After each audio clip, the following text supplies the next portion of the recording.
Check. Check. I'm doing a sound check to see if anybody can hear me. You can hear me? Awesome. That's all right. That's why I say things like, hi, it's a beautiful morning. It is a beautiful morning.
All right, welcome back to day 2 of the men's D1AA CRAA sevens here at Westwick Rugby Complex in Lawrence, Kansas. And I'm Alex Goff, and I'm bringing you the play-by-play today. We have 2 games for everybody, and we are starting with the 9th place semifinals with the University of Minnesota Golden Gophers in the gold and maroon stripes, hoops, as you were, as you want to call them, and then Texas State in the mostly white. So these teams and the next two coming up will be playing hopefully to finish ninth, to finish with. If you finish ninth, that means you ran the table on the second day. You won both games. So not easy to do, even if we're talking about a ninth place.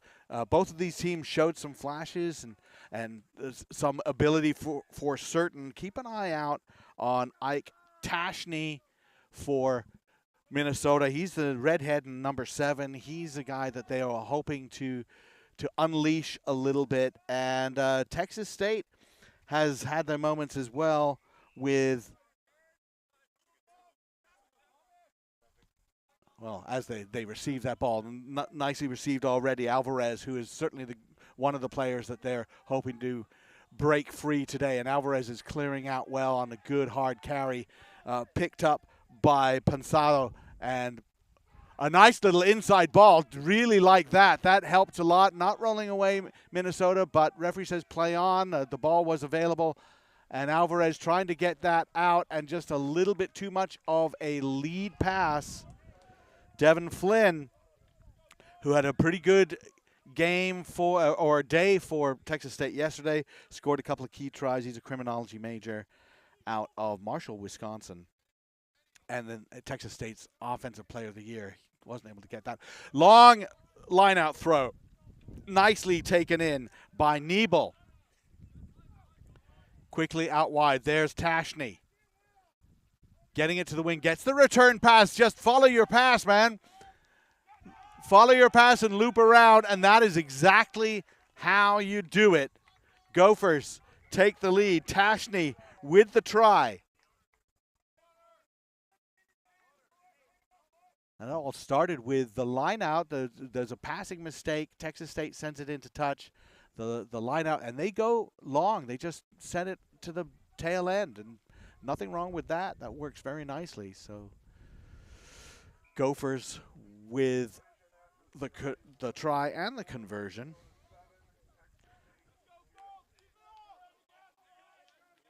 (7-0) Minnesota leads.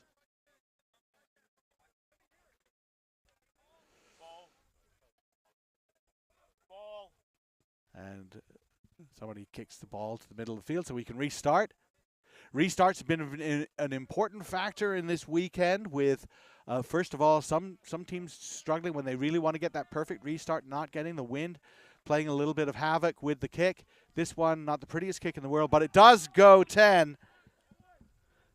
Fielded by Pensado, but he's knocked down. And can't quite get the handle. A little bit frustration there for Flynn. And the other thing with the restarts is we have seen teams that have been able to retain their restart. That is a huge benefit to you. This one, yeah, Minnesota didn't retain the restart, but what they did do was force that turnover just with a good chase and a good hard tackle, shoulder into the sternum, and off you go. Whitbrod sends it wide. Spun through Creeling. Once again, they go out to the wing. A little bit slow to get over that ball. Tashney did just enough. And here's one of those things. We'll explain that call in a second. As Minnesota goes quickly, the clear out's there. Now they've spread very wide, very deep as well. And now we're on a 2-on-1. Kruger, the sidestep. And the pop it outside to Niebel. Niebel, the sidestep as well. Is he over? They are just going to check to make sure there was a proper grounding. Referees talking to each other. It looks like Niebel got over. But we will be looking at just a discussion. Yes, try. Landon Niebel out of Edina High School, playing for the Edina Club in Minnesota before he joined the Golden Gophers. Now, just a quick talk about that penalty. A player goes into the ruck, and the tackle player is isolated. He gets there to take the ball, to poach the ball, jackal, whatever you want to call it. All of that is fine, but he has to be able to support his weight on his feet. If his hands first go and touch the ground, he can't then say, "Oh, I'm not touching the ground anymore. I'm going to go grab the ball." Once you touch the ground, you're basically lost your balance. You're out. And one of the mistakes that a lot of defensive players make is they think that they can stop touching the ground and go back to grabbing the ball. They can't. They have to leave it alone. So that's what that penalty was for. Texas State now stuck in their own 22, and you'll see teams that have struggled to get wins, have struggled to get out of their own half. This was a good penalty opportunity for the Bobcats. Big hit and knocked forward, and the ball bounced off the referee, and so he'll just say, "Hey, I got in the way. We'll give a scrum to the team that had the ball." Does happen sometimes. Referees get in the way, especially when you're trying to change direction all the time. Referees try to stay out of the way. Every now and then you'll see one knocked over.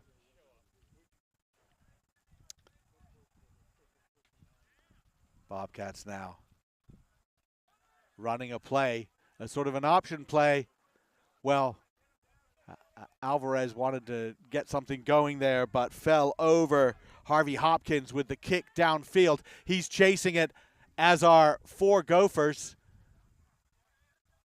Yeah, they did well to allow that, but knocked on as he tried to gather it.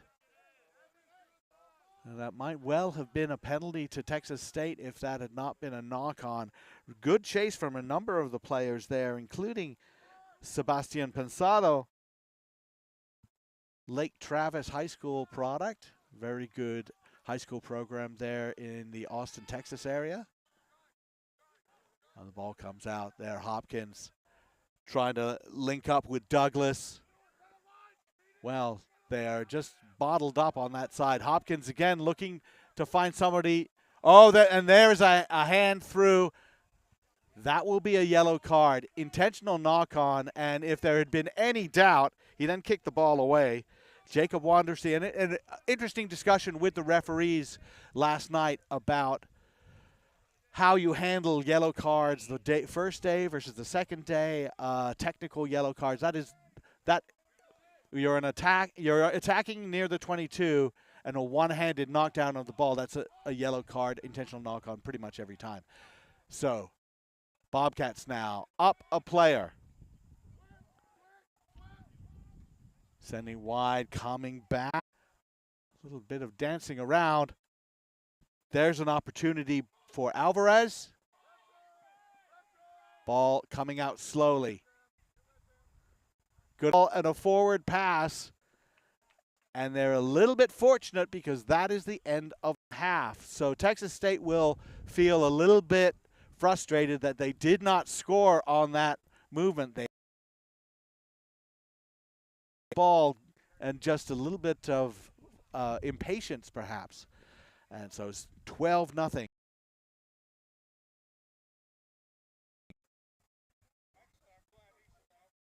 Well, we talked to the referees about yellow cards, and really what had happened yesterday was that on occasion there were little technical infractions that sometimes you'll see yellow carded in sevens, like not back 10 on a penalty, something like that, even making a tackle on that, or maybe a couple repeated offsides inside the red zone, things like that. Instead, what the referees opted to do was just give a warning and say, look, just cut that out. And it allowed for more flowing rugby as a result. We didn't have those long lectures that sometimes referees like to give. And I had a whole discussion with the referees about it last night, and they liked, I liked it, and they liked that I liked it. And we discussed whether you change that on the second day, and I think they will change it. They'll be a little bit tighter on what you might call professional fouls, especially when you're coming into a final, whether it's the 9th place final or the 5th place final or the cup final. And really, I think throughout the whole day two, you might see a few more yellow cards, say for not rolling away when they're about to score, something like that. Those kinds of little ticky-tacky fouls that are designed to stop the team from scoring, you're more likely to see that. Now, on the the intentional knock-on, you know, like 99% of the time in sevens, you're going to see a yellow card. And like I said, they were one of the other ones was throwing the ball away when there's a penalty to the other team. That's really a yellow card situation, and kicking the ball away, which is what Jacob Wandersee did. That had it not been a yellow card offense to start with, I probably would have been carded for that. 12-0 now. Minnesota leads, and they will receive the kickoff. Hopkins to launch the kick. The wind suddenly picked up a little bit, and it's coming from a completely different direction than yesterday. A little bit of an adjustment for the players. And right over the top, Bobcats get that penalty. And they go quickly. Remember, they still have the man advantage. And they had a 3-on-2. That ball needed to be moved. I think Cole Douglas would like to get another chance at that and just pass a little bit earlier.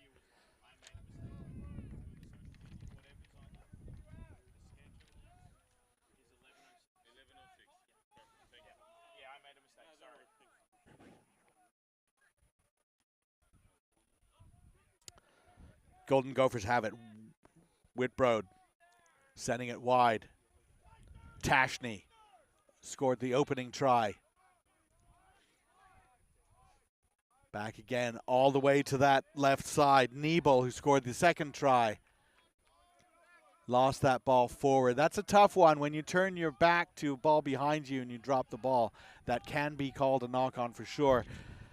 Well, no points for Texas State with the yellow card. Wandersee is back on. Minnesota's at full strength, but an attacking scrum inside the Golden Gophers 22. That wind is picked up, as I said. It's favoring Texas State just a little bit as it goes across the field away from us. Douglas getting that out wide, looking perhaps see if they can find. Oh, Tashney has stolen that ball. Perhaps an ill-advised offload. Now he's made a couple of players miss, getting to halfway, lofting that ball back inside. An isolated player.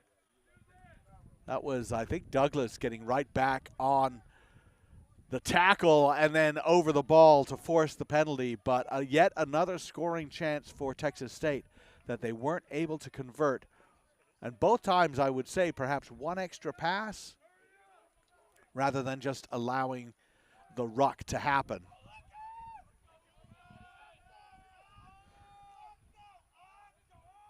Owen Voss going on for Minnesota.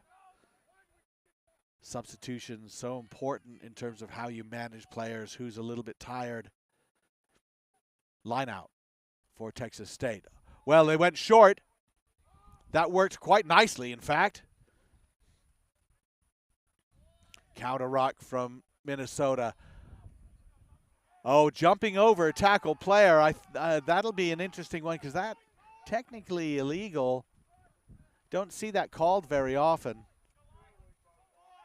And they're just going to take the line out, or are they going to discuss a penalty? Yes, penalty. Not allowed to jump over a tackler. It's dangerous play. Because you could clip the guy in the head with your feet. That's essentially, it's pretty basic. That's why that's illegal. Players who play a lot of football get a little bit surprised when they're not allowed to do that. Tashney now from Voice. Yeah, getting out Nebel. Tashney took that return pass, the fend, stretching away from the next one. He is chased, but he is still going, looking for a little bit help. And well taken down, in fact. I think that was Kinsel taking him down. But still they go. Voice still pushing his way through Minnesota now. All bunched up. So stand there and wait for Texas State to just come rushing at them and lose their unity on defense. Somehow the Gophers have retained that ball. Don't really know how they did it. A little bit gassed, it seems. Sidestep, looking for a little bit help. That was Nebel. force. Once again, oh, that wind is really picking up now. And a nice little backhand return pass. He wasn't ready for it and knocked it on. Tashney, who went on that long run, went on a couple of them, in fact, said, hey, I was wondering if maybe I could come off now. But Texas State will be ruining those two really prime scoring chances close to the Minnesota line, and then just one extra pass, they lose it, turn it over.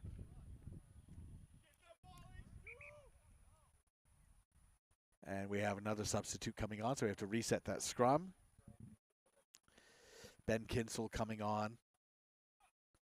So I guess it wasn't Kinsel who made that tackle because he's coming on now. Hopkins takes a breather. And driving up against Minnesota on that scrum. We saw a lot of scrum penalties and free kicks yesterday. Kick downfield. Why not? There's a fight for it. The kick ahead didn't quite work. And yes, there's going to be a penalty for pushing the player off the ball. Douglas taps. Gets that out to Kinsel. Kinsel summarily dumped down on the ground. Failure to roll away by Minnesota. Texas State again with a chance. Yellow card. So that's what we were talking about. A ball killing, a momentum killing penalty inside the attacking zone. That's a yellow card, more likely to be one today. Texas State still has to get through. Douglas, he's over. Try for Texas State.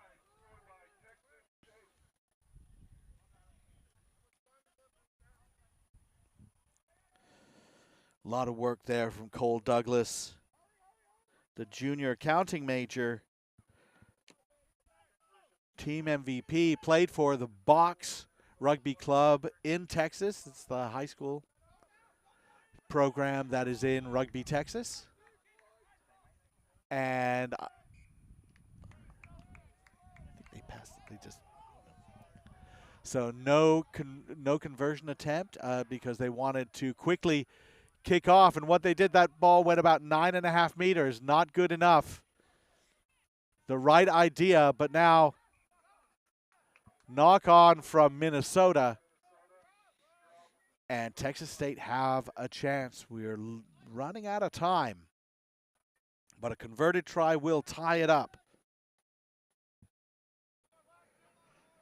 And really, once you've run out of time, you have all the time in the world. You just have to keep the ball and make sure you score under the post to make that kick a little bit easier.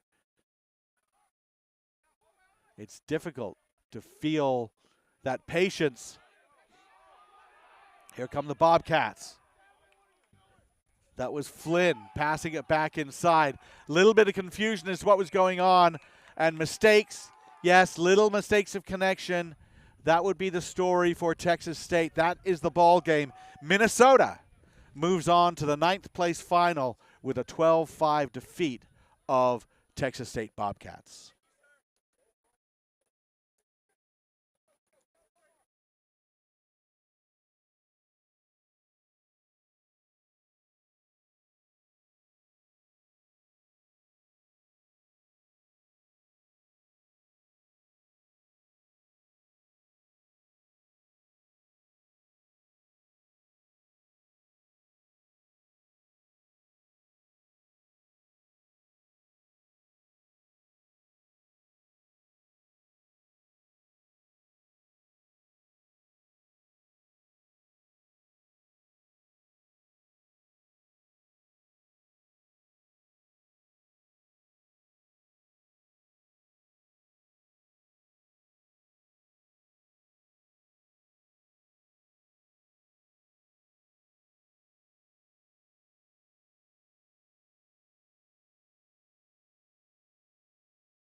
that we've practiced very well.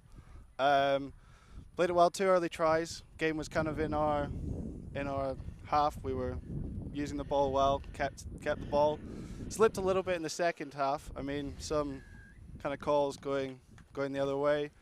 But yeah, we did well to stick it out at the end and keep the game ours. Yeah, they had a couple of scoring chances that I think you stopped really well. Yeah. One was a crucial jackal. We're just seeing Texas get close. Oh, they've knocked it on near the line, so that'll be, but there'll be a penalty anyway. You were able to get that jackal. Yeah, no, definitely. We've got some good players in the forwards that'll when those moments come, they stand up tall and make them happen. And then, one of the other things that I noticed, and I think you struggle as the Longhorns go over, and the man doing the scoring is the man doing pretty much everything for them, Nicholas Mulders, the Irishman. He's been a big workhorse for them. But teams that have struggled yesterday couldn't get out of their own 22. And you had one moment there where you were pinned in, and I'm going to have to check. Make sure I say his name correctly because, yes, all the numbers changed. Isn't that amazing? Vivang. Yeah, Mr. Vivang. I was calling him something else. Great player. And he then asked to be subbed out, but he managed he ran the pitch. Yeah, he went all right. Fair enough.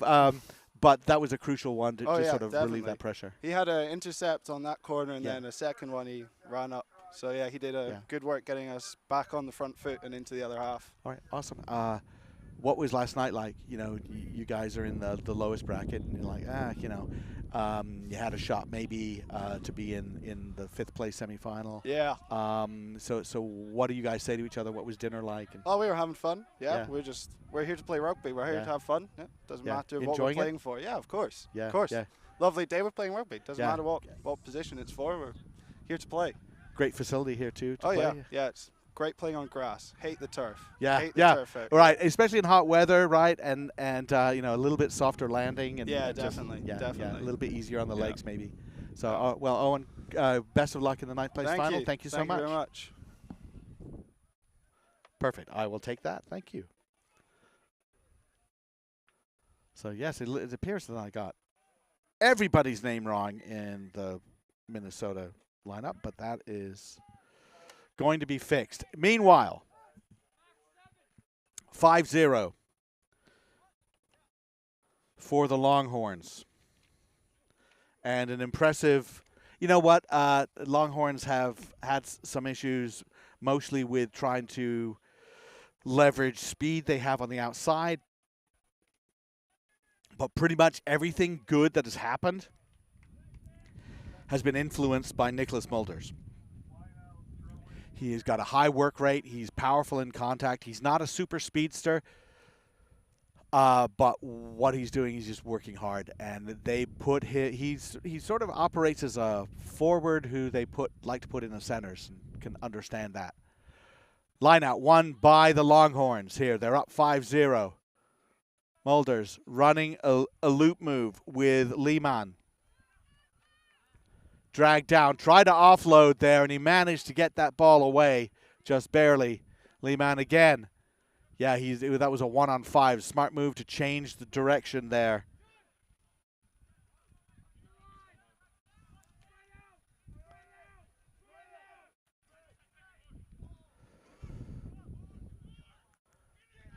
And now Baylor trying to work with it. And here's a player getting a lot of work done too. Court Doyle. He gets the ball in his hand. They're usually going forward, and they're just engaging the defenders. They were not onside when they tried to take the ball in that ruck, so that will be a penalty for Baylor. Mullins starts them off. Mullins and Doyle see them working a lot between them. Ryan Noriad. He goes with, but isolated. Ball right over the top. Guess who forces that turnover, that penalty? Mulders will now tap it. And the Longhorns looking to just take that strong line up the middle. Shaheen taken, but nobody rolling, just getting back up and trying to steal the ball. Lehman once again. Out to Toglia. Loose ball, good tackle.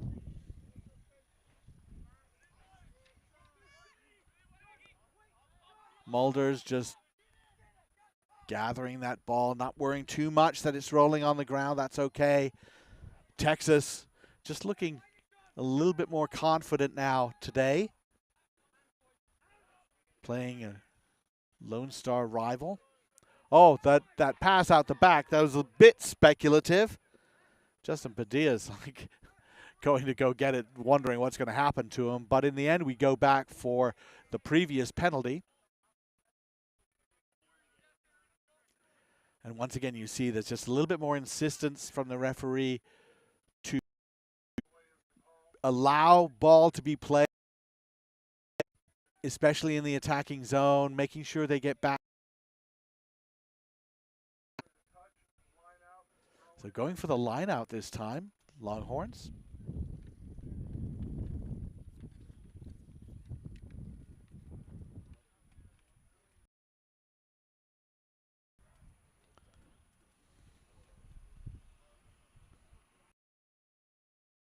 Tapped back, but it bounces in a funny direction. Longhorns somehow have fixed back inside to the left side. Cutting back into traffic an awful lot from the Longhorns. Not held in the tackle, able to get back up, and a good by Bernitsas sets up the try in the corner. And an important try for the Longhorns.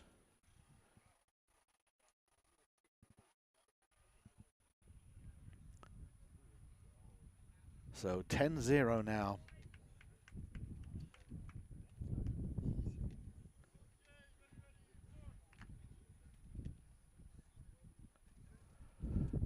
Well, up against the wind, that's going to be a tough kick. Oh, it actually looks pretty good. Just a little bit to the right, but a very nice effort. 10-0.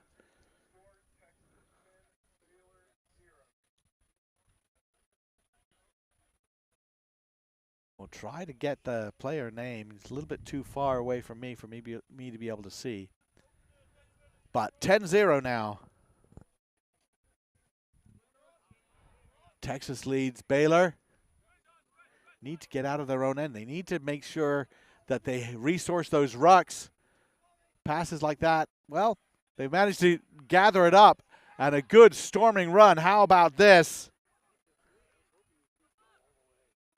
Once again, straight up the middle.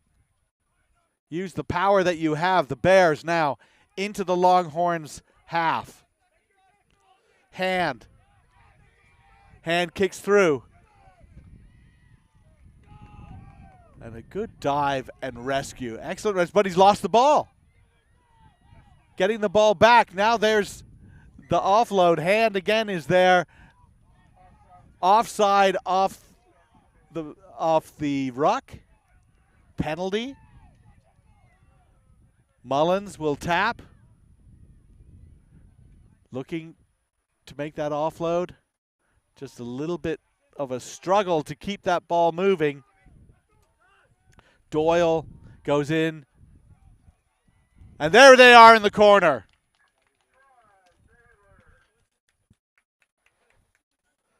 Just going straight ahead, engaging those defenders, and then offloading off the ground. Baylor scores a crucial try for them here in this first half. Maybe the last play of the first half, in fact.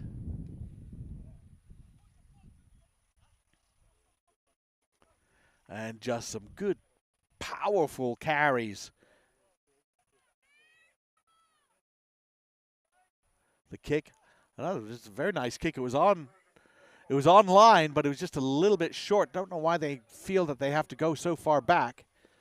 But that will be halftime, 10-5. Just to make sure we can confirm a couple of try scores for you.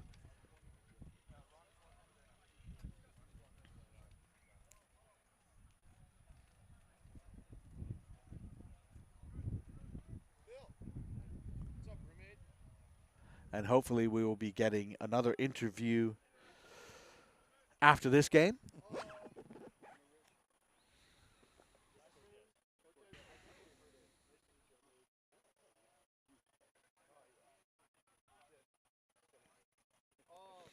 We see Jack Mullins, the religion major out of Culver Military Academy in Indiana, but he's originally from Dallas. The big, tall number 4 for Baylor. He's been very active for them.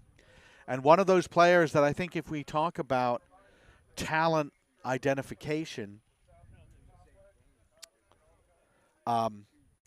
these are the sorts of players you look and say, hey, this guy has the body,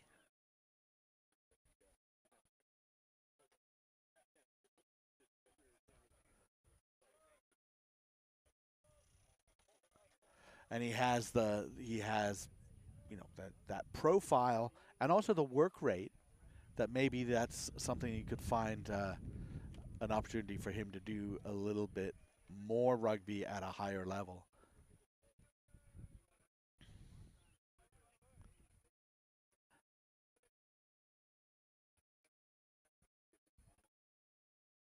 Well, I was hoping to get the player name for that second try for the Longhorns, but he's hiding from me.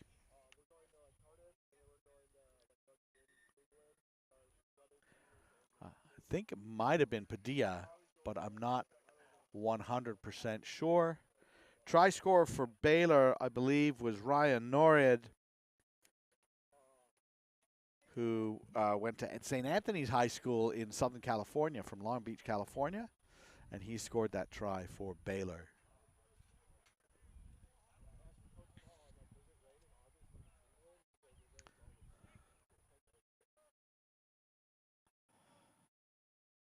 (10-5). Texas leads Baylor. Baylor kicking off. This for a place in the 9th place final. Straight to Bernitzes. Maybe not the best idea. Keeley. Keeley hit very hard by Court Doyle, who seems to like hitting people hard.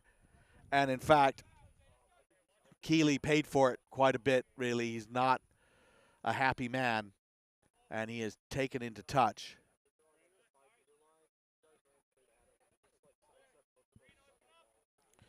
Very strong tackle. Alex Broadnax coming on to replace Keeley. And the line-out steal, Bernitzes just went up and just slapped it back. Mulders gets it out to Lehman, and they go wide. Back we come again, Lehman. Bernitzes now. Bernitzes thinking about it, not sure. Dubree. He's been an impact sub that they bring on. Big, strong player, powerful carrier. Mulders now, I haven't really seen him carry the ball so much. It's just fixed problems. Bernitzes has had a good game today. Taken down by Noriad. Ball quickly sent back out. Shaheen sends that long left-handed pass, and the sidestep inside, and the carry, that is king. Lehman over, and not able to support your weight over the ball, so that's a penalty against Baylor. Lehman. Ooh. The tackle flipped around. Another pick and go.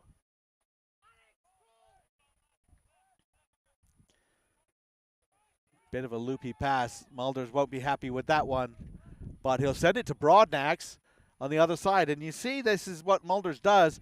Every time he gets bad ball, he'll change direction. Mulders now cutting back inside, trying to go through. Did he get over the line? Yes, he did. Nicholas Mulders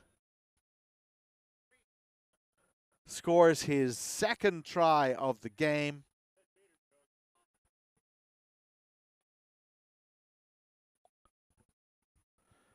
And that makes it 15-5 for Texas here in this 9th place semifinal.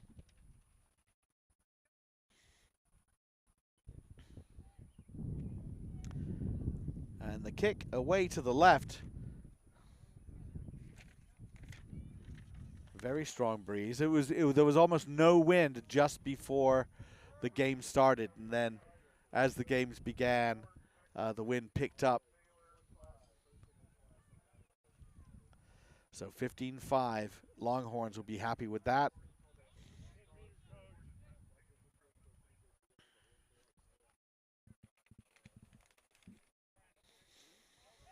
And a nice deep kick. Baylor, they're going to have to work very hard to go somewhere, and instead, taken into touch, Mulders and Broadnax doing the honors.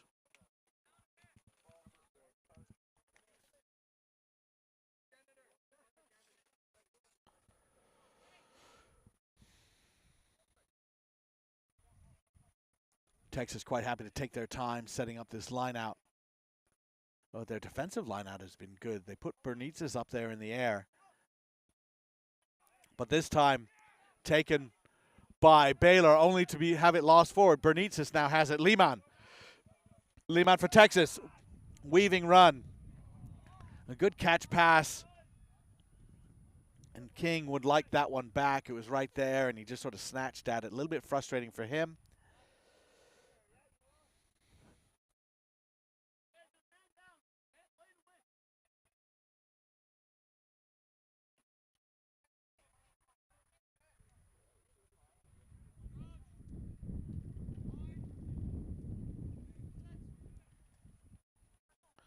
The put in by Beagle. Well grabbed, and he just goes on a little wide run. And they put boot to ball, trying to get into the other half. Broadnax lost that ball forward, kicked ahead. Ball's still there, picked up. Brilliant stuff. The offload. Did that go backwards? No, it is knocked forward, and just final little pass didn't come to hand.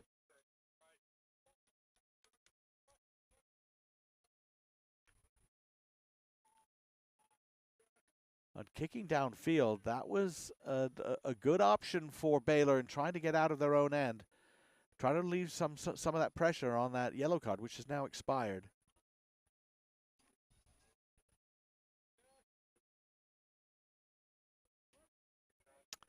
Texas now going to have to run out of their own 22.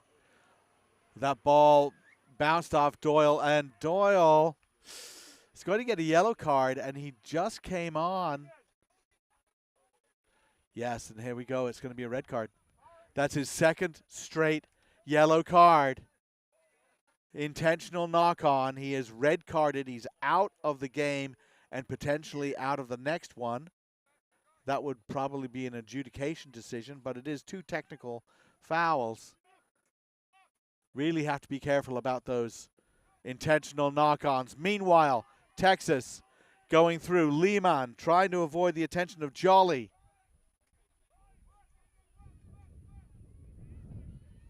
Back it comes to Noriad.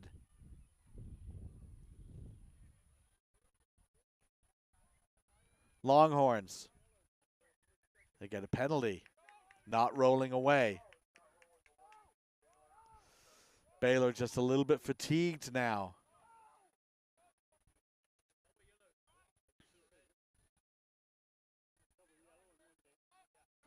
Milders now with the ball. One more to pass to. That's Broadnax. He's dragged down. He's into touch. Very nice tackle there. Well tackled by Sebastian Infante, the first-year player out of the Woodlands program in the Houston area. Time not Baylor's friend. Numbers not really Baylor's friend. And field position also not Baylor's friend. So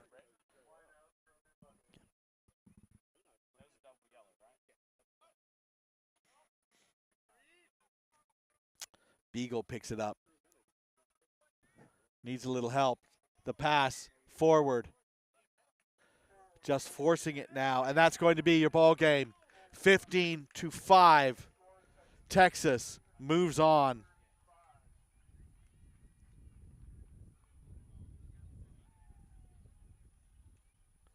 And they will play Minnesota.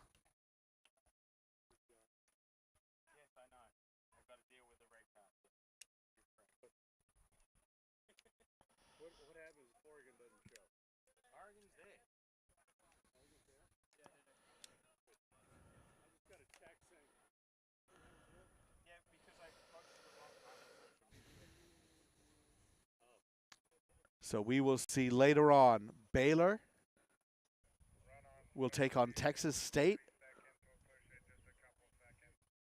for 11th. For 9th, it will be Texas Longhorns against Minnesota Gophers.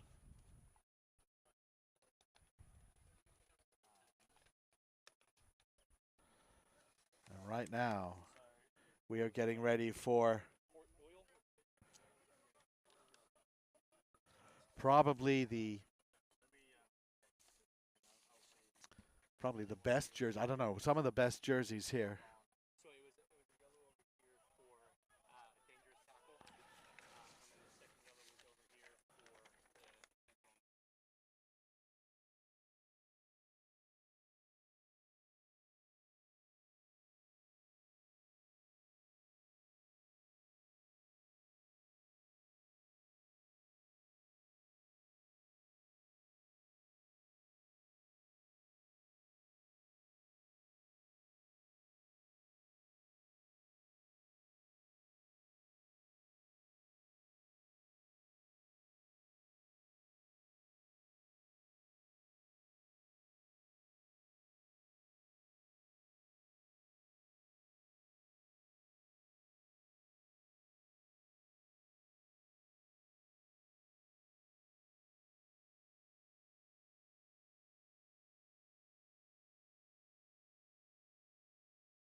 All right, as we get ready for Wyoming versus Oregon as they take the field, we just saw the Texas Longhorns defeat Baylor 15-5. Nicholas Mulders, hey man, you're all over the place in a good way. Thank you. I try to work hard and try to support my teammates and do the best I can. Well, the work rate is noticed. Yeah, you scored 2 tries, but I don't think that's what I've noticed. It's more like cleaning up problems. You fix problems a lot, and stealing ball and making tackles. Yeah. In 15s, I'm a flanker, so I definitely focus on poaching and defense. But I like 7s in the sense that you have a bit more space, so it's nice to be able to, take people on one-on-one too. Leinster U18s, Ireland U18s, correct? Yeah. Where did you play your school rugby? So I didn't go to rugby school. I played club in Wicklow Rugby Club. Okay. Definitely gave me a different sense of rugby. Very community orientated, and definitely a great team culture there. What brought you to Texas? Luckily enough, I had the opportunity to go on exchange to UT. Oh, fantastic. So I grabbed that with 2 hands. I've loved every minute of it. Man, Austin's a great place for a young man like you, I think. Yeah, definitely. Yeah. Lots of tech companies, lots of young people, and the university is fantastic. You're handling the heat okay? Yeah, I love it. I love it. A lot of people have joked around with me with that. Sure. Yeah. Well, the other thing is you get an education in how bad Mexican food is in Ireland and Britain. Yeah, because it's really good in Texas. Oh, it's brilliant. We actually went for Mexican last night in Missouri. Well, come on. Having lived in the Austin area for about 2.5 years, as the try goes over for Oregon, and a great start for them. They've played very well yesterday. What are some of the things that are going well this weekend? What are some of the things you're struggling with? Yeah, I think it's very hard to travel and get up for a game. We were up early on Friday, and it's very difficult to get used to, especially a 2-day tournament. I think our team culture has definitely really flourished here. We've had a great time together. Luckily enough, it's came into fruition today. We had a really tough day at the office yesterday. Yeah. So luckily enough, we have the opportunity today. We have one more game, and we can show the US what Texas can do. Yeah, exactly. And get a little bit to say, hey, we won a final, right? Yeah. Okay, excellent. And final. can drive 23 hours from one side to the other. Yeah, right. At home, the longest drive is about 5. But you know, it's been really enjoyable to watch you play, so you're enjoying a good weekend. Congratulations. Yeah, thank you very much. All right, thanks a lot. Thank you. Yeah.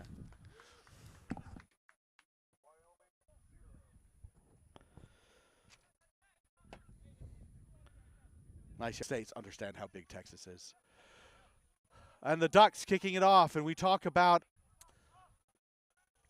Wyoming now.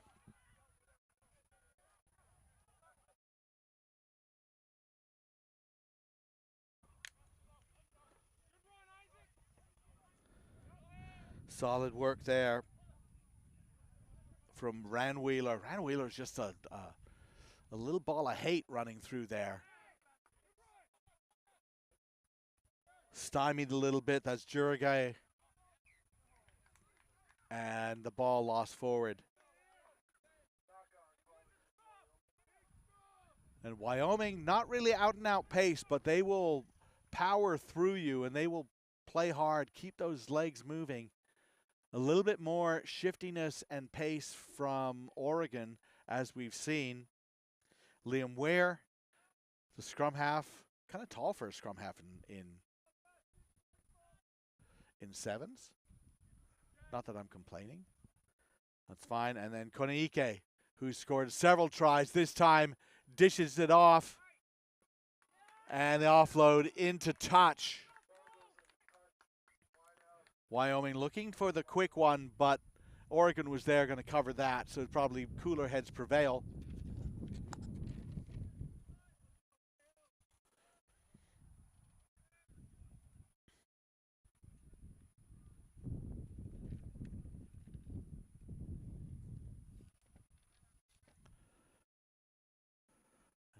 Good take from the line out for the Cowboys. Folks now thinking about finding that little space to break through. Pugh sidesteps one. Good offload as well. Mead with the sidestep. Porwall. These three have been very dangerous. They have a lot of potential. And there, you know, that's what defensive pressure will do. You're coming at somebody and he just looks up. Ethan Bibby not happy with that, puts his hands on his hips.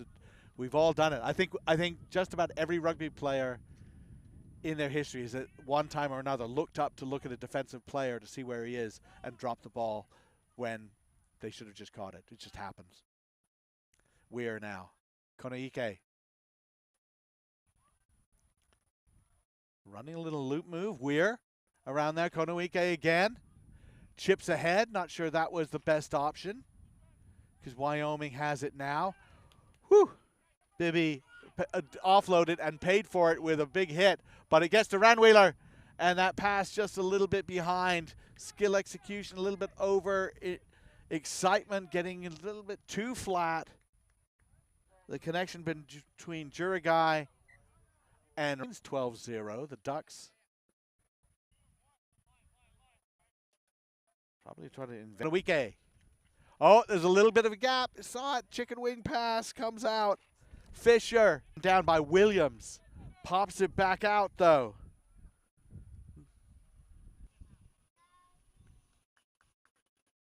And that'll be a halftime score of 19-0.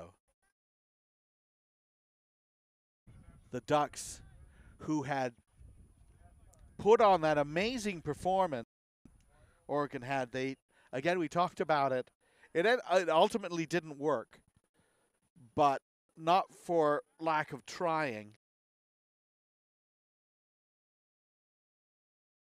Match. Well, they thought they needed to win by 50. They needed to win finals. Well, they won by 50. Beating Texas State 57-7. And the thing was, they just played with such purpose because they knew they had to do it. And it was just something to see. They ended up winning 57-7. Had they kicked one conversion, they would have tied with Western Washington, and then it was down to tries scored. And I have to go look at it, and probably would have ended up going Oregon's way because they scored, must have been 9 tries. I think it was 9 tries, and they converted 6 of them. And that was in that one game. We could have a little fun and actually do the count right now. Would you like to do the math? I think I'd like to do the math. So 12 tries for Western Washington, whereas Oregon scored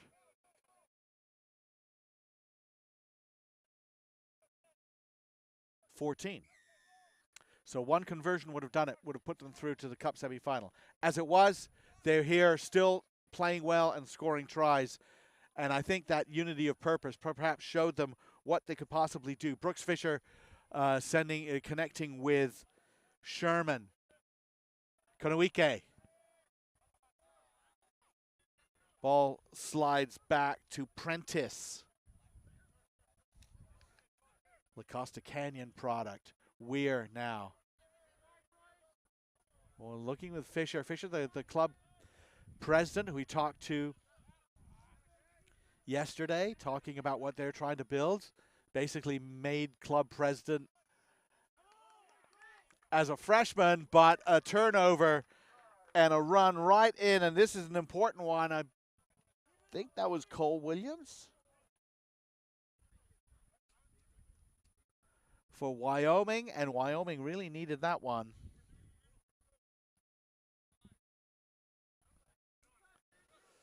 Just getting a little bit too cute with it are the Ducks. And a turnover they probably didn't need to make. The kick, wow, it was a very majestic kick, but not on target. So 19-5.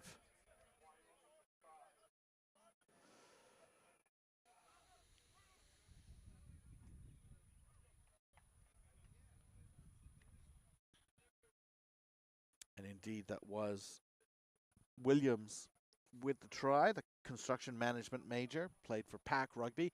He has been one of the players who really sort of plays with that rugby IQ. You can tell somebody's been playing in high school.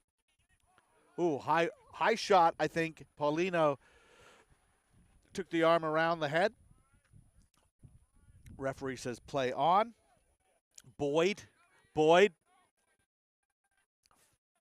Looking for the offload. Oh, that was very nicely done. Good work off the ball. And Sherman passes outside. Excellent work from Oregon.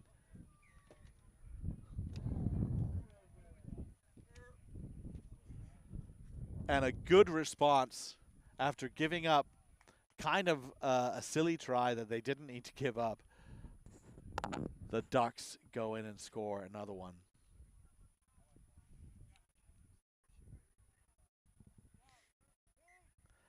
That conversion is good. 26-5.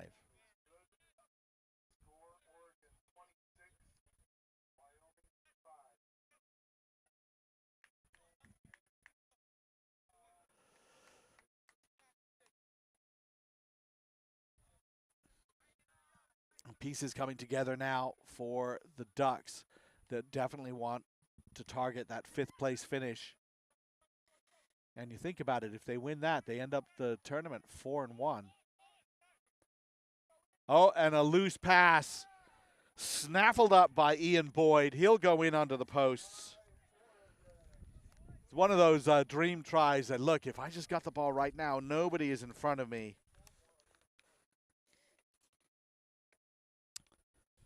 Played for Francis Parker High School in San Diego. The kick is good, too, from Boyd.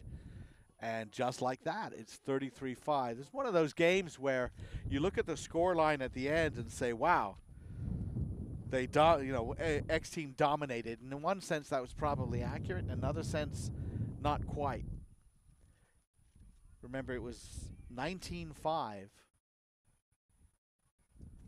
And Wyoming had just scored and had a shot to perhaps do some damage again. If they'd scored again, they'd be within one try, but instead they gave that up.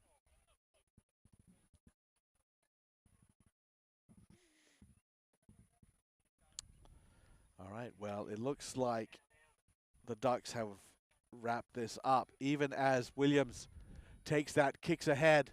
He's going to kick it again, maybe again, try to control that. And it is just fly hacked into touch. Very nicely defended at the end. Smart defense. I think that was O'Flaherty getting back there to just nudge the ball into touch.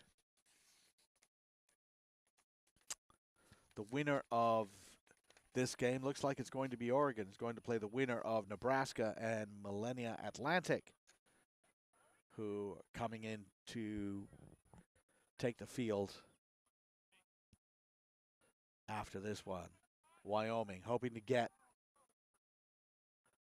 just one more try, perhaps a little bit of consolation.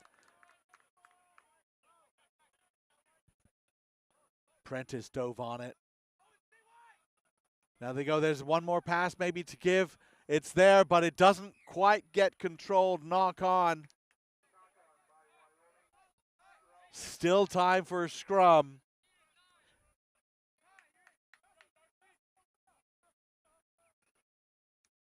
Cowboys would like to see just, I have to say, a little bit more depth for those players on the wing. You can see in the background there the MAU players, as they're waiting to take the field, just doing a little warm-ups, just shaking the kinks loose in the arms. Prentice. Good sidestep, another sidestep. That was a speculative pass, but the ball comes back on the Oregon side. Penalty. No tackler release. Looking for another one. Knock on. And a knock on again. Still time to go. Another scrum. Can Wyoming score something? Just to get a feeling of a little bit of a momentum as they go into. They will look like they're destined to go into that 7th place playoff.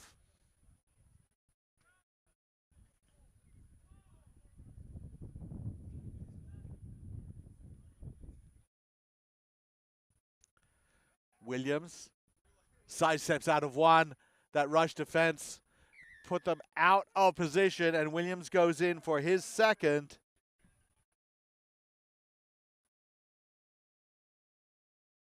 And he will line up that kick.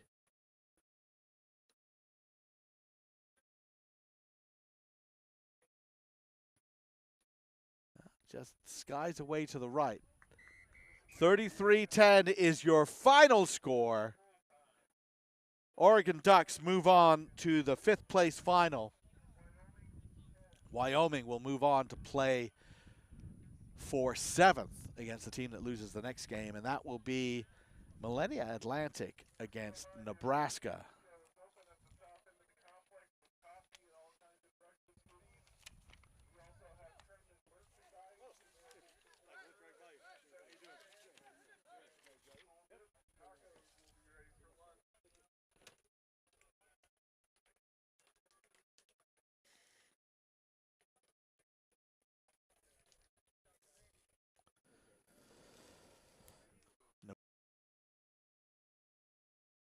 Tough early injury for Nebraska.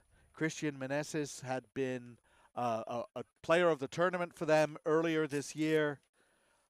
Try scorer, and in the act, actually, I believe, of scoring a try himself, or was injured and had to leave. And I don't believe we saw him the rest of the day. Whether he's okay to, but we will see. But that hurt Nebraska for sure. They were 2-1, but unable to get that third victory that would have guaranteed them a spot in the Cup semifinal. They are here in the 5th place semifinal.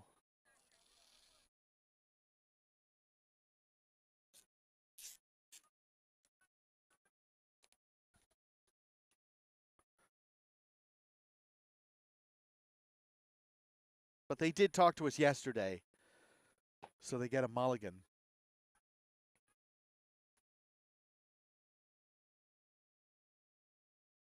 More team members to talk to us after the semifinals. Everybody has to get up.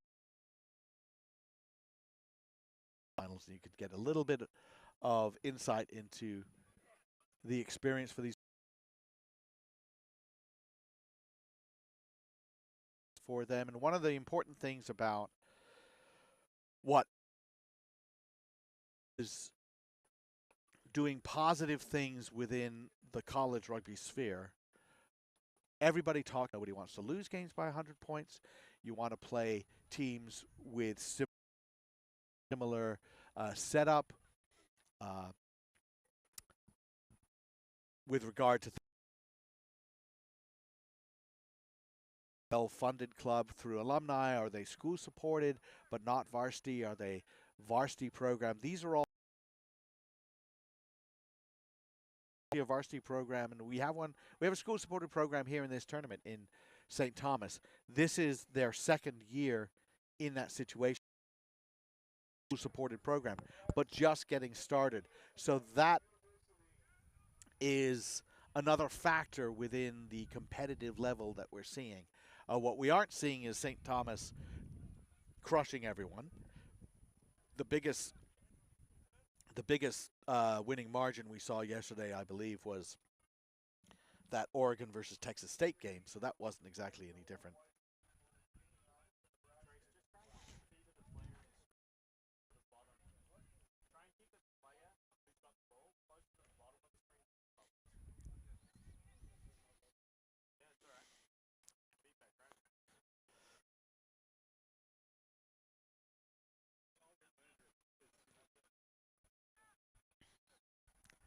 And the kickoff from MAU, and that ball goes into touch on the free kick.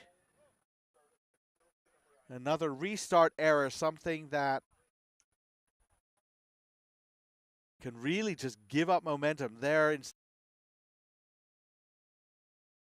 pinning them in their half. MAU is now given a free, sort of a tap. I'll be harping on that all day. Kubicek, they like to send him straight up. And then Fleming, this is what he does. Right there, Lucas Fleming. You don't think he's making a sidestep. He's actually just a little bit of a change direction. And his acceleration, long legs, couple of steps, and he's past you.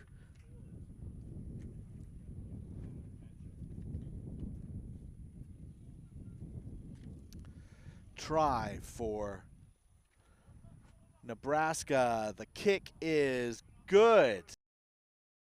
0 right off the bat, and that's what restart errors and kickoff errors can do for you or do against you. Instead of putting pressure on Nebraska, MAU was defending a free kick, and a few seconds later, Fleming was through.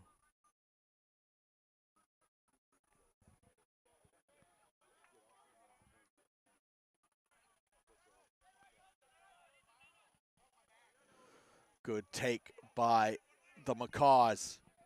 And this is kind of how they play, though. They go through, they send their big guys straight up. This is a player to watch, though, that number 9, Bruno Tavanti. Useful player. Counter ruck by the Cornhuskers, but they left the ball behind. Tavanti, this is him. Look at it. He's just scampery. Ready to offload. Sending it wide. And Maximo Ladon into the corner. He is tackled, however. Bo Stearns with the tackle. And there, just too much. Lambolia. Gabriel Lambolia from Argentina. Sells a dummy and straight over.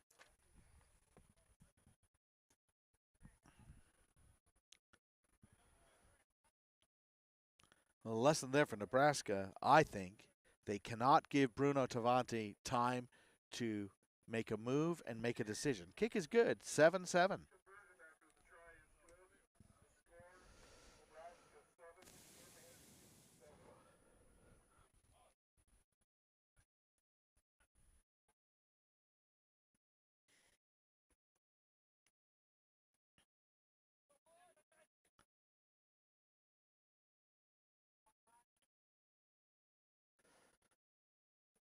restart from MAU now. They'll want this to go high, but not too short. That one bounces close to the touchline, but it comes back on the MAU side. They'll be very happy with that. Ball through the hands quickly. Lambolia, again, the try scorer. Tavanti. Ladoni. Looking for that offload. Tackled.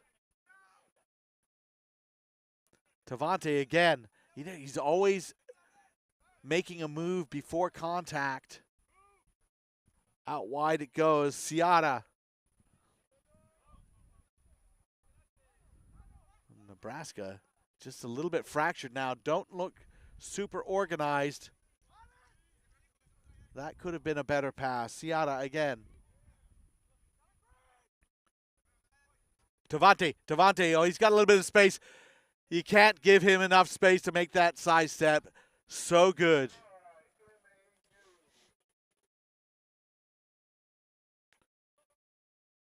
Bruno Tavanti played his high school rugby at Deportiva Francesa so basically French sports club in Argentina. Goes over, and he will also attempt the conversion. Puts up a little rip of grass to see where the wind's coming. I can tell you the wind's coming straight across and very brisk. 14-7. Kick is good.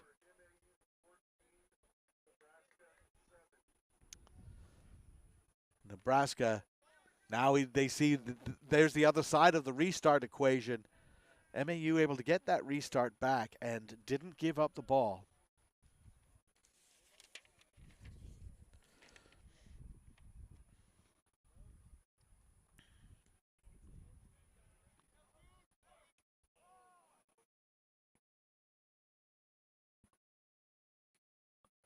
And once again, they get the ball back. Really good chase from MAU. Gotta love the sidestepping from Lambolia. He seems to think he's a back. He seems to be shaped like a forward.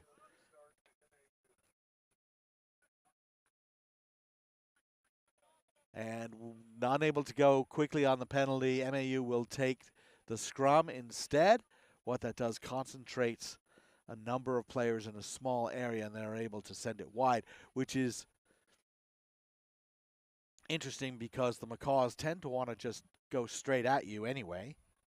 Ignacio Gonzalez Cazola comes on for MAU. And a penalty, and Tavanti taps and dishes it off to Ladone, and Ladone is in under the post. Trouble, serious trouble now for Nebraska.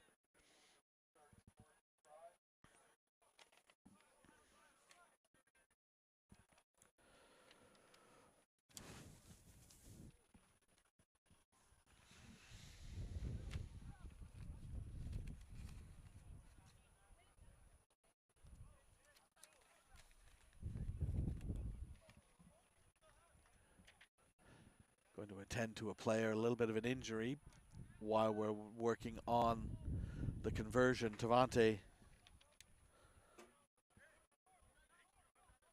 Kick is over. 21-7, halftime score.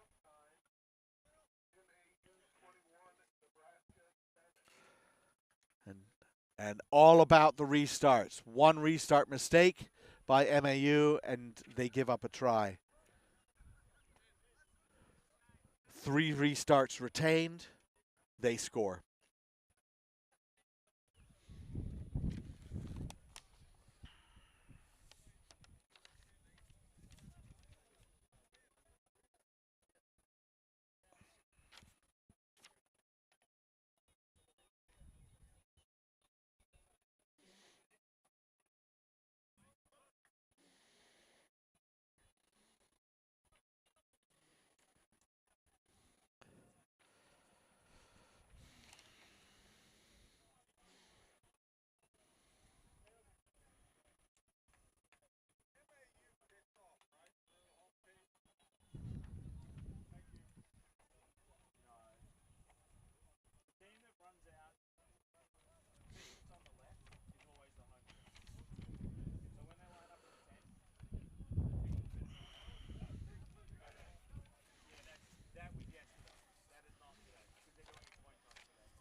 kickoff by Nebraska, and they're looking to get something going. At least they didn't win that kickoff, but they are trying to pin MAU in to their half.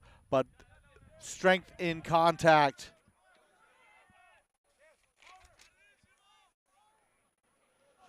I have to say, MAU is loose. That is a drop, but it went backwards, referee said. Turnover for Nebraska. And this is the first time we've seen them with the ball since the opening sequence when they got a free kick. Kupacek. Powerful run ahead, looking for that offload. Referee says it went backwards. It was stopped by MAU, and they have it come back, and the Macaws just feeling pretty good about themselves. And look at that. Off the overlap, and the dummy, and through. MAU once again with the try.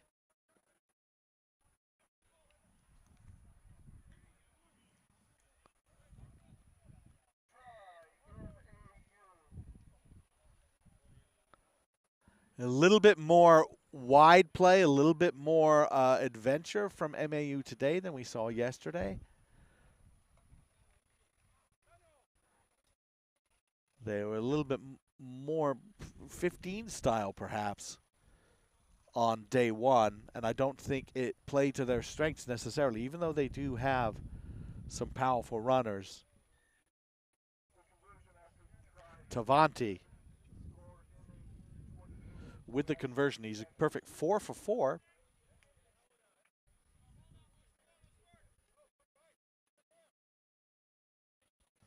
And that try scored by Bautista Margaret.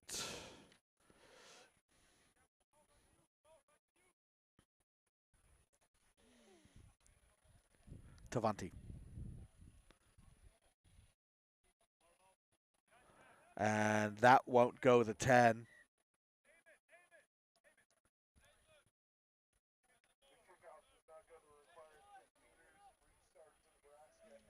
A free kick for Nebraska, and 28-7 down. They need to strike quickly. They did have the ball going down that sideline, forcing that offload perhaps. Boyle just ran right into the first tackler and lost the ball. Ends up being knocked on, but that looks to me like that was somewhat crossed wires on a free kick play. It just didn't happen.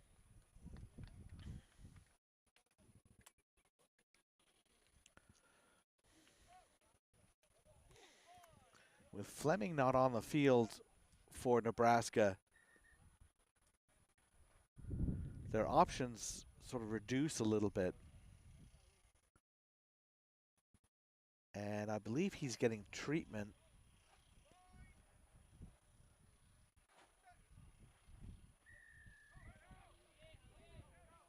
Penalty. Pulling down in that scrum. It's one of those things in the scrum. MAU didn't really need to do that. Their scrum is looking pretty good. Boyle getting that out to Puchalowski.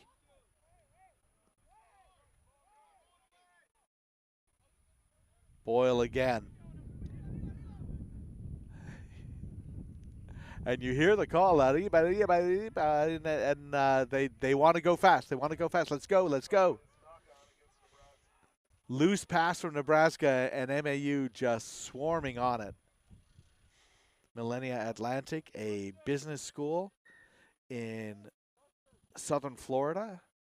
Just about every player we have on here is, in fact, I can tell you right now, of the squad that they brought here, all but 2 are from Argentina. 1 is from Italy, Alessandro Araghini, and then Nahuel Ricardes is from the USA.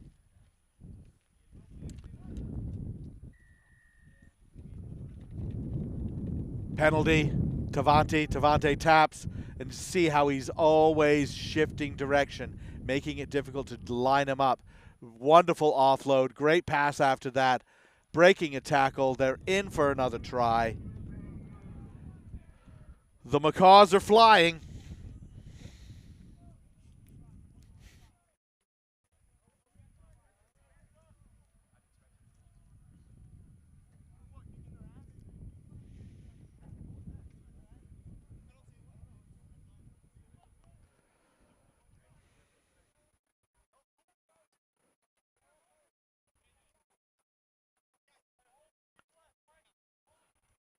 So MAU looking to book a spot in that 5th place final against Oregon.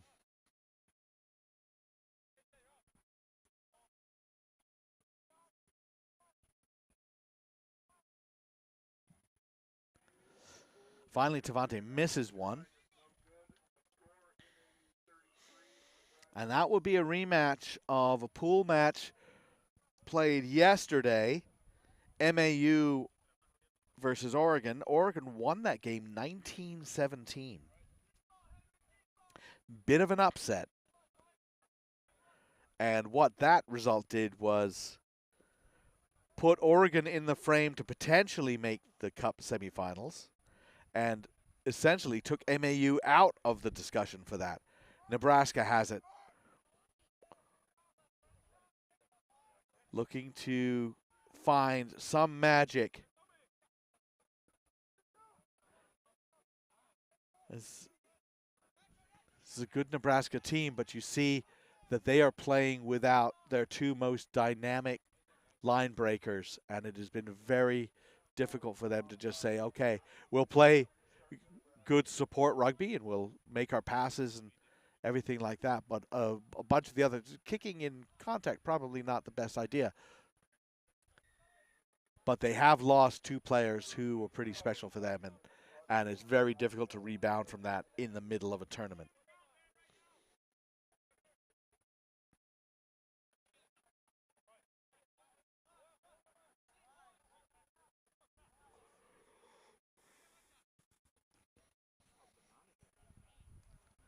And a kick to touch. MAU will just spend some time on this game. They've got this wrapped up, 33-7. There's not enough time for Nebraska.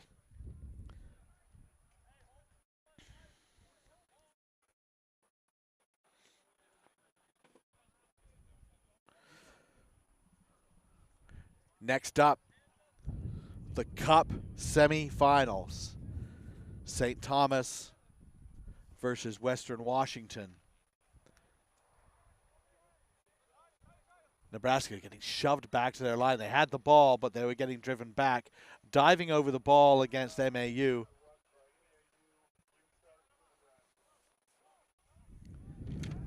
Not too many options for the Huskers here. Going to kick downfield, try to make some territory and chase it down. Boyle really chasing it. The kick gets right up here to the broadcast booth. And that will be a ball game. 33-7, MAU in control.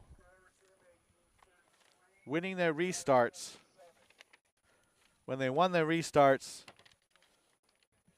Nebraska was really under a lot of pressure. And now we see, as the St. Thomas coaches come in front of us. Hi, Kevin. Gets a look like, what are you talking about me? So we have the current D1AA, the CRAA D1AA champs in St. Thomas, who won that championship a couple of weeks ago against the defending 2024 Sevens champs in Western Washington. Quite a matchup.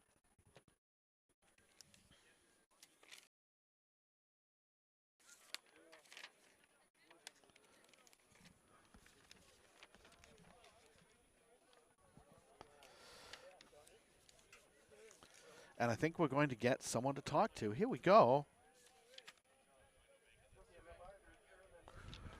Bruno, come sit down with me. Take a seat. How are you? Great. How are you? Doing fine. I'm going to put a headset on you in a second, and put you on camera at the same time. So go. Sorry?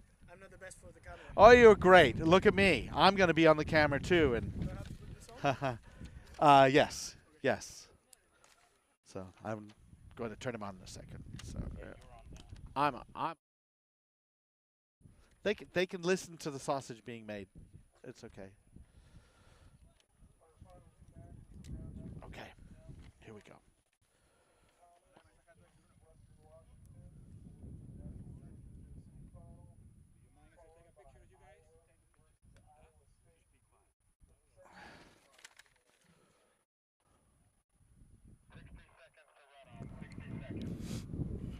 Okay, here we are with Bruno Tavanti, and we're just gonna move that camera a little bit. That's better. See, you look better. You look fine. I hope Hey, so. congratulations. Thank you. I I think you probably weren't happy with how you played yesterday. In sometimes, what do you think? Yes, I was a little bit happy with the first game, but later on, I wasn't happy with my kicks. Yes. With my kicks What about the lately. team overall? Yes, the team were very good. We started yesterday with the right foot. Then in the second and third game, we entered to the game a little bit distracted. Right. Fair. We have Fair. yes, we have Yeah. several handling errors. Yep. Uh, but then on the against Iowa, on the first half, it was pretty good. The attitude of Yep. the team. Then the second half, we have a lot of errors, and that take us down. Today, you guys were. I think you're playing wider.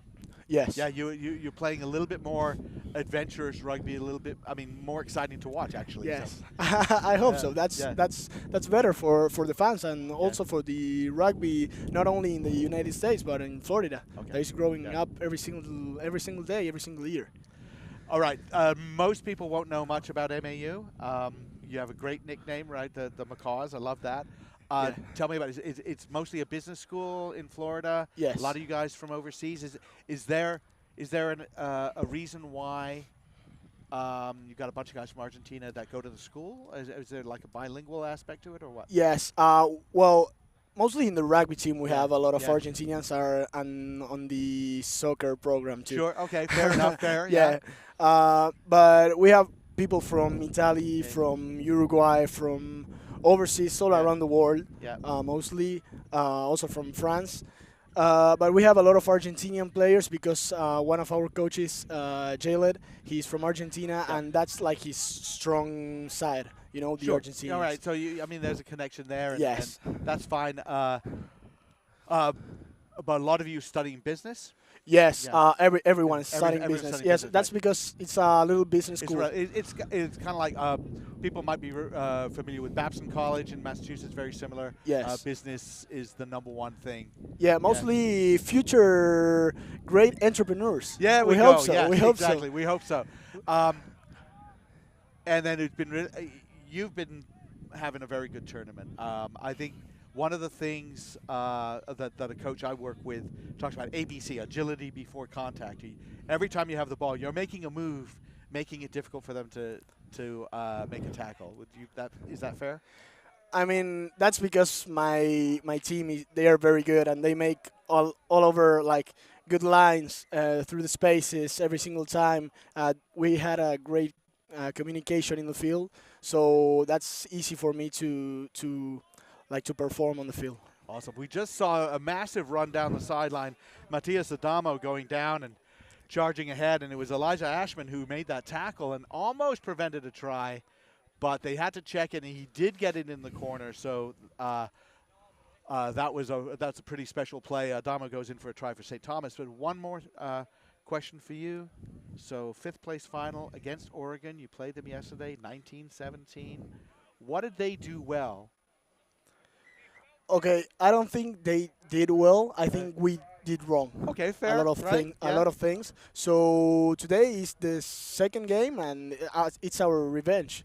We gotta take on the game yesterday, and those handling errors we had yesterday, we gotta correct them. We gotta communicate, and they had a great team. They had a great program, and we know how they play. So it will be a great game. Awesome, Bruno. Thank you so much. Thank you very much for your time. Boom. Perfect. Thanks a lot, man. Thank you. Thanks. Have a good one, okay? Take care. You too.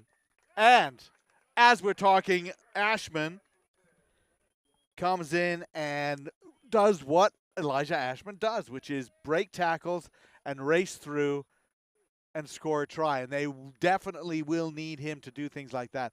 I just want to notice, I wanted to ask Bruno, but we're running out of time there.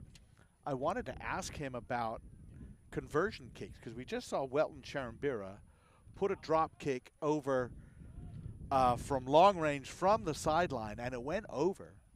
That is a huge thing to be able to do that.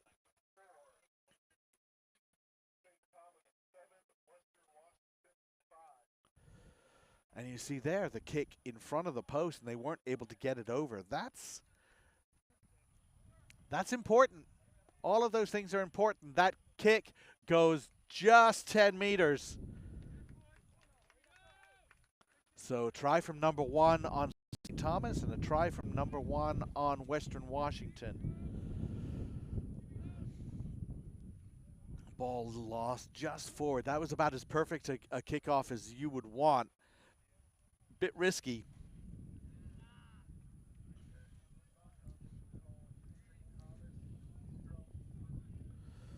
(7-5) now. St. Thomas leads.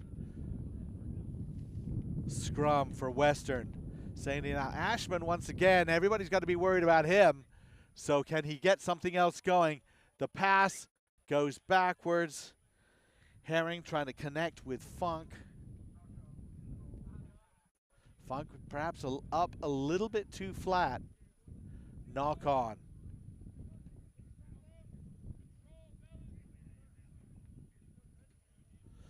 So this is your first Cup semifinal. Chance to get into the championship match. Have to say, you know, I've been talking about this tournament, said that St. Thomas was a favorite. They remain so. Matubatuba, Charambira. Linking around nicely with Pelva. Out to the wing.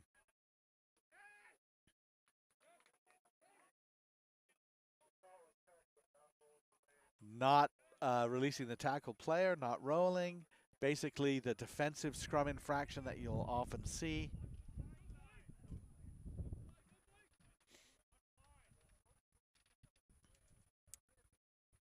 Matubatuba with just tapping, and he gets the offload. And no, there was far too much traffic there.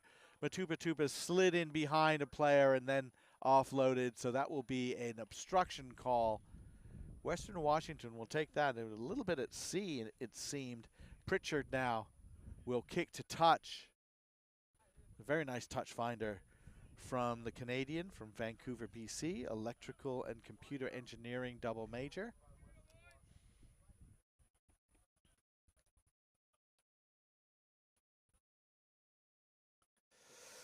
Western Washington, Bellingham, Washington, right around, let's see, what, about 15 miles south of the Canadian border. I think the exit for them is 262 on the 5, and the exit for the border crossing is 277, so about 15 miles.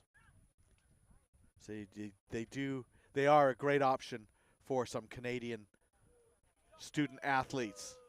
Nice little scampery run there by Sekia. Pritchard.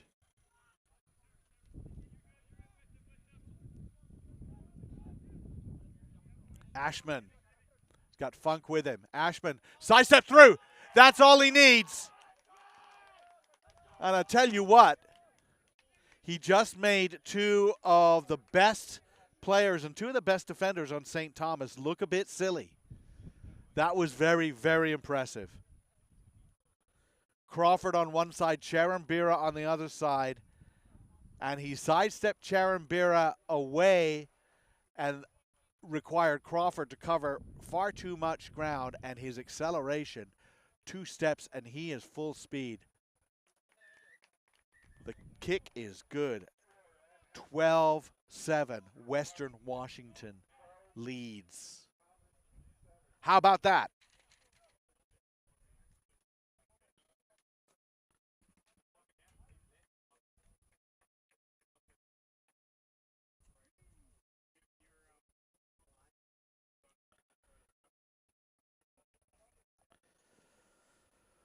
Elijah Ashman with 2 superb tries. That I have to say, on in terms of an individual basis, a player having to do some work to create space and then exploit it, that was as good a try as we've seen all weekend.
knock on by St. Thomas. As we start the second half, Western Washington fell behind 7-0 and then scored 2 tries from Elijah Ashman, who was kind enough to come by and talk to us yesterday.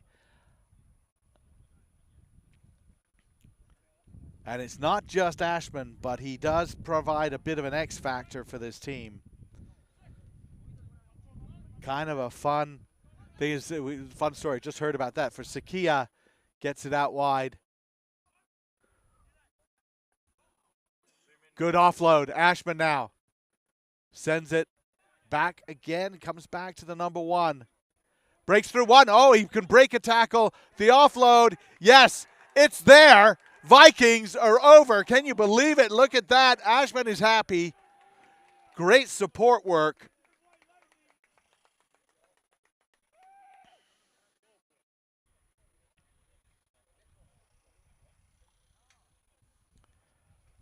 And that was a full team effort. Just you see them, first of all, keeping that ball alive. And we talk about some, what I would call ill-advised offloads. But if you're standing strong, the kick, good. Nicely done by Shosakia.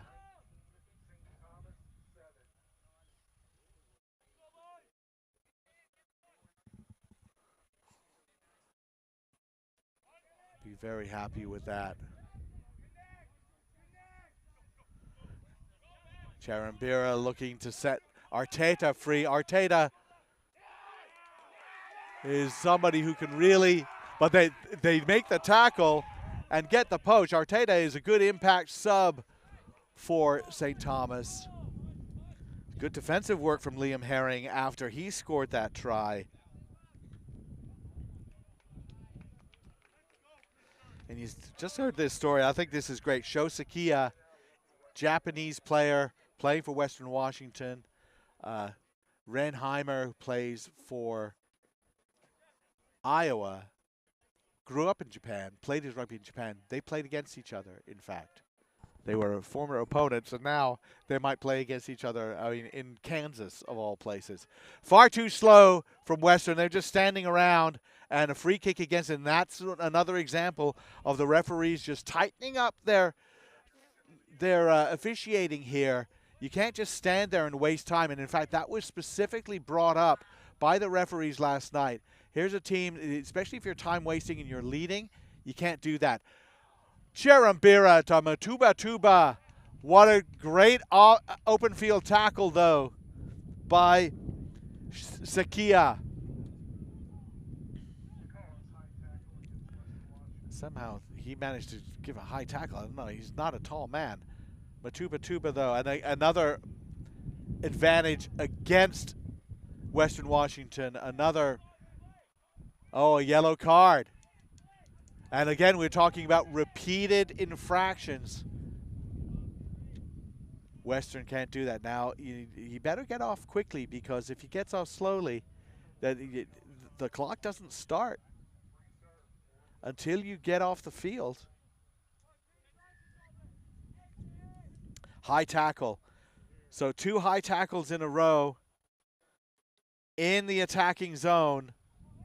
Phillips goes straight through. Owen Phillips is going to score that try. That's a huge one for St. Thomas. And you see some fatigue settling in for Western Washington. They put a lot into this right now. The kick, not there. So 19-12. St. Thomas will be kicking off. The wind coming across the field, almost directly across the field. Now perhaps favoring St. Thomas a little bit. Couple of subs come on for Western Washington. Plenty of tension in this one now. 19-12. St. Thomas now down 7 points.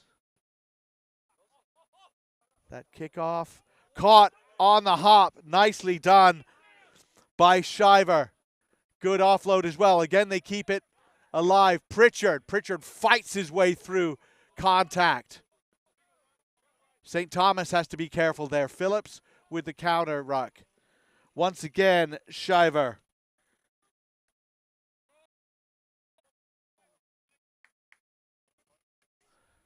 Good tackle from Arrigo. And they're Herring. Remember, short-handed. Western Washington short-handed. Sakia tried to go in, but they've turned it over. That's exactly what they didn't want to do. That is exactly what St. Thomas was hoping for. And Charambira, he can do that all day long. Right down the sideline.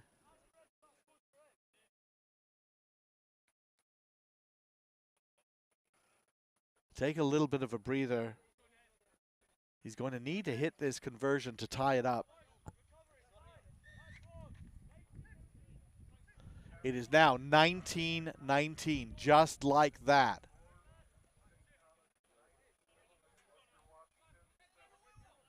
Now Western was hoping to work off that yellow card. They were unable to do so.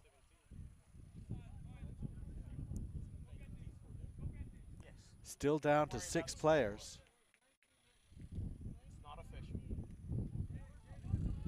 High kick. Loose ball. Oh, taken by St. Thomas. Bobcats have it. Desperate tackle.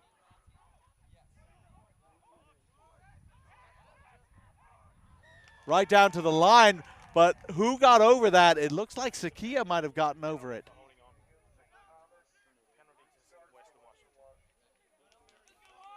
And I believe Sakia was the one who forced that holding on penalty. That's the end of the yellow card. Lyndon Bailey. Harry Moore comes on. And they kick to touch. Now remember, if this game ends, if full time ends with them tied, they will be going to overtime. And we can talk about overtime rules when that happens.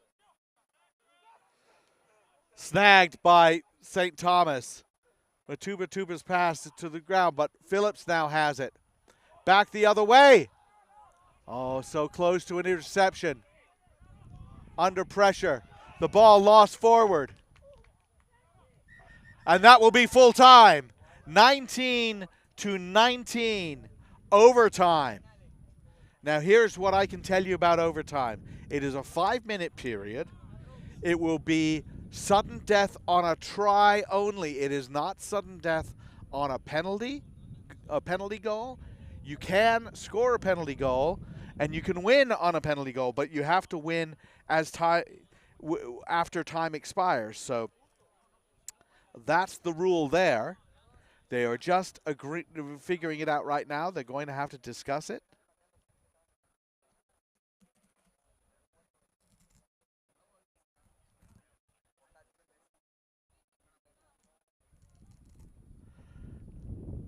Interesting discussion there about whether there's something else going on or if they're just talking about who's going to go what direction. Yeah, I think that's just the coin toss. Officials running in, Josh Sutcliffe going on to make sure that they know the rules. So in the end, St. Thomas kicking off, Western Washington receiving. Remember, sudden death on a try, not sudden death on a penalty goal.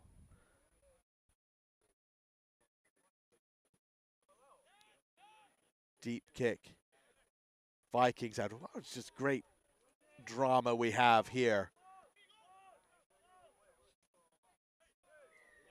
Interfering with the scrum half. We were talking about that as well.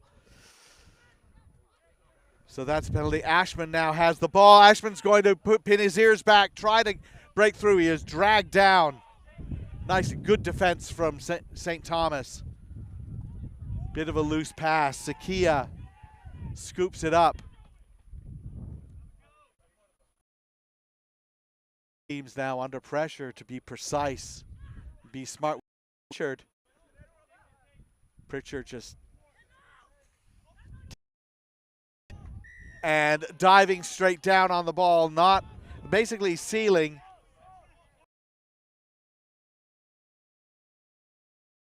Back chat from Pritchard. Referee explaining you can't go straight down on the ball and then back chat. Discipline problems cannot. It's going to hand a prime scoring and perhaps game-winning chance to St. Thomas. Matuba taps. He's got Phillips with him. He's got Charambira with him. He's on his own. Charambira in at the corner, dives, touches down. Try for St. Thomas. They're checking it. And that is it.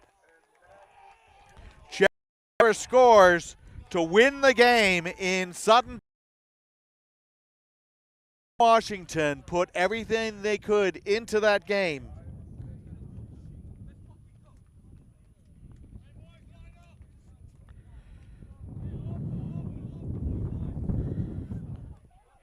What a game.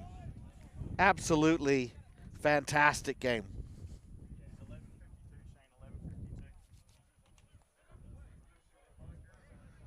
Gotta love it. Gotta love what we're getting in this tournament. Overtime to make it to the final.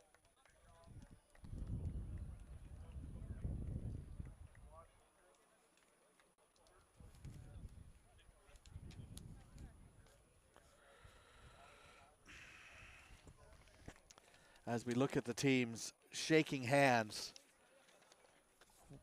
Western thought they had it, but the reason we talked about St. Thomas being so dangerous partly is they can score tries.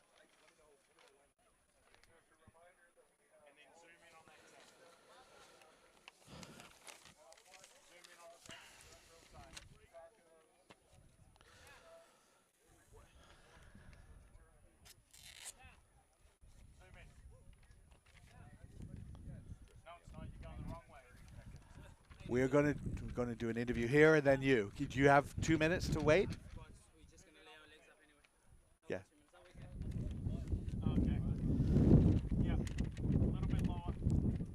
As we get ready for the second semifinal, Iowa versus Iowa State, and we are dealing with the wind. I got to tell you, I know it's not Oklahoma, but the wind is sweeping down the plain. It's breezy. It's probably, tell you, it gets breezy in Nebraska too, doesn't it? Okay. I remember gassing up my car in Nebraska, as I asked you, Lucas, to put that on. I remember gassing up my car in Nebraska in the middle of like a biblical thunderstorm. And nobody seemed to care. Everybody was just standing there holding on to the gas pump. So I was like, yeah, all right. I'm not sure. It's just the way it is. Lucas Fleming from Nebraska. Nice to see you. Yeah, nice to see you too. How about if you scooch a little bit closer to me, and then we can. There we go. That's great. Yeah, perfect. Yeah, perfect.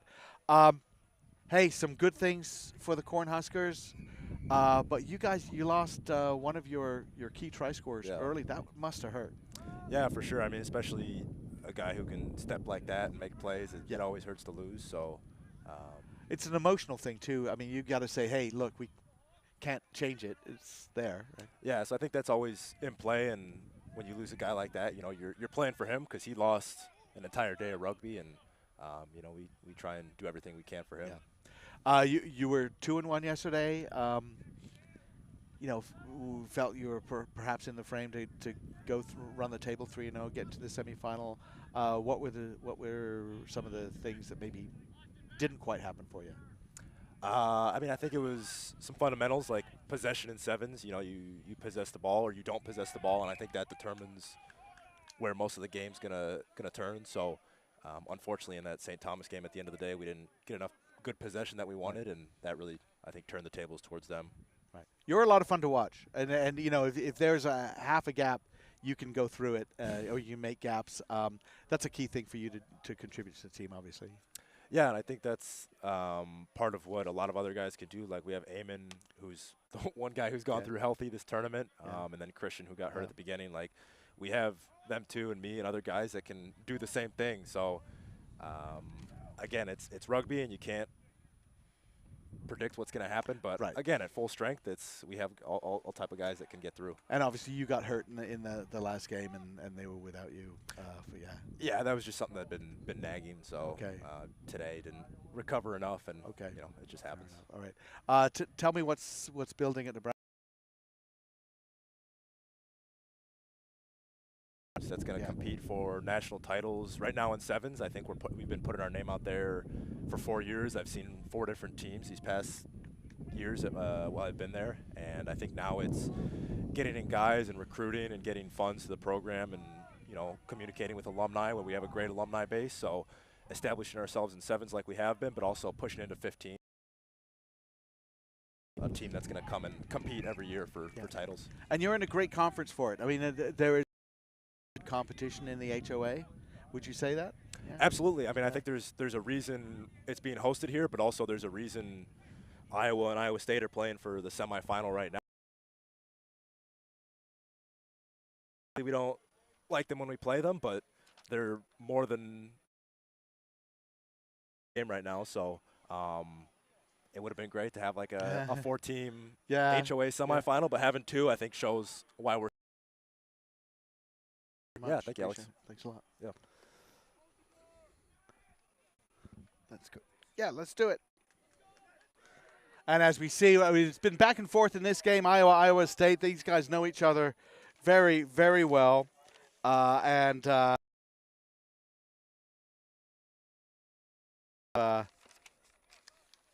the upper hand. We're going to, here we go. Let's turn on your microphone. There we go. Shapangma Tuba Tuba. Huh? Yes, sir. Hey, you guys were losing that game. We were. You were in trouble. We were in big trouble, honestly. There was some doubt in my head, but I had the biggest of belief in my team to pull through. Obviously, Elijah Ashman, their number 1, scored a couple of really good tries against you.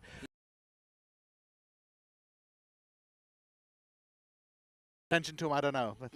I think our defense system was set in place,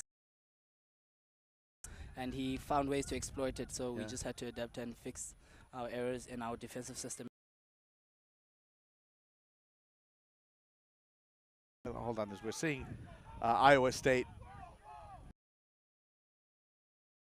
Take a break here, just look to see if they're able to do it. A couple of handling errors, so that one will go to ground. But you guys can score tries quickly. Yes.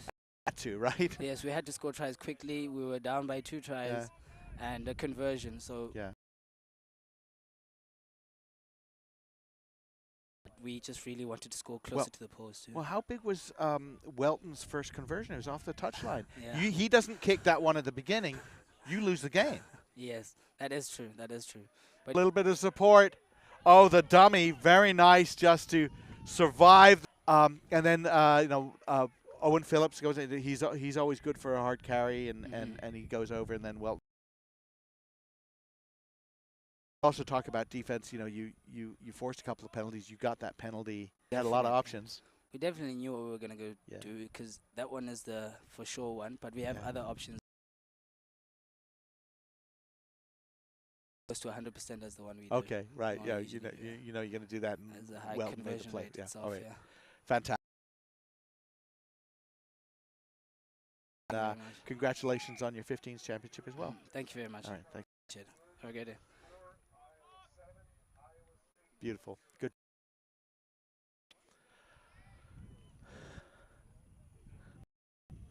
All right. Well, we got 2 interviews done there. That was great. With Shapangma Tuba Tuba and Lucas Iowa.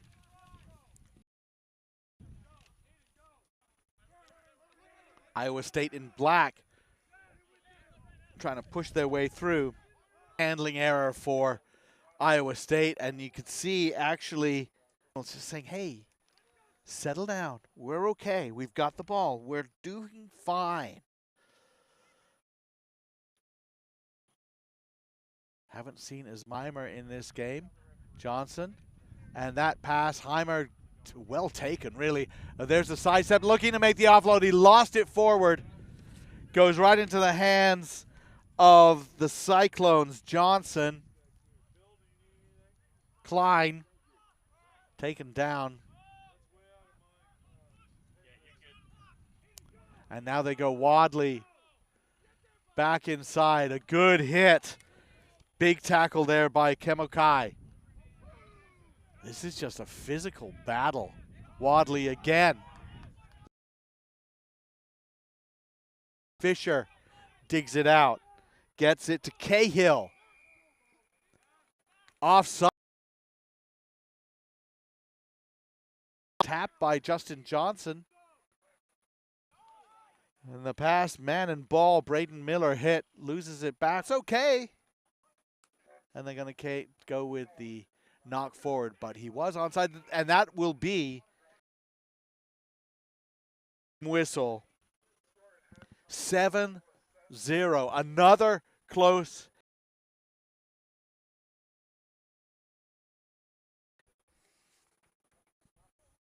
And look at the score so far today. Oregon's win ultimately not all that close, but it was still 19-5. It was with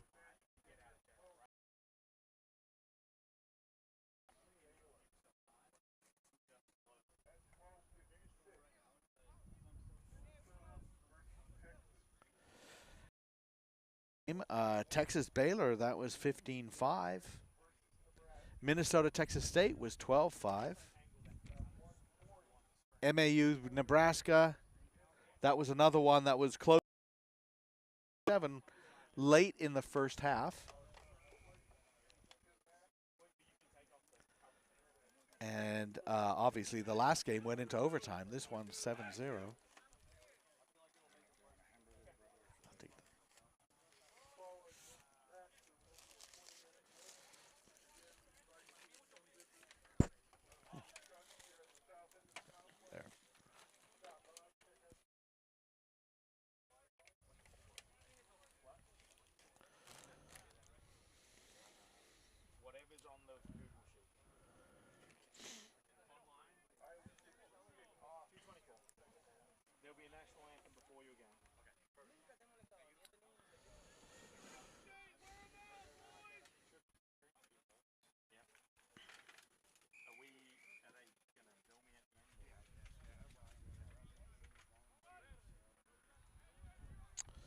Kickoff by Iowa State. They go for the short one, and that worked out pretty well, even though it was somewhat read by Iowa. Look at that battle over the breakdown. Both teams driving hard. Cahill trying to get involved out there on the wing.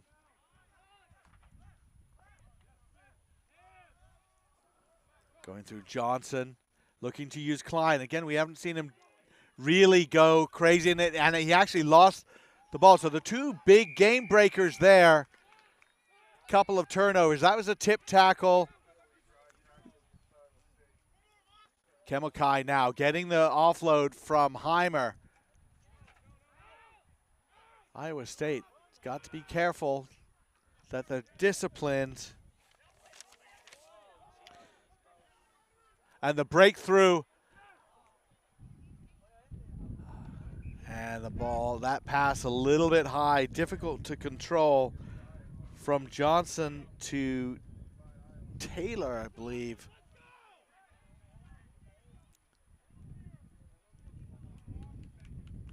(7-0). Iowa leads this game here in the second half of this Cup semifinal here in the CRAA D1AA Sevens Championships.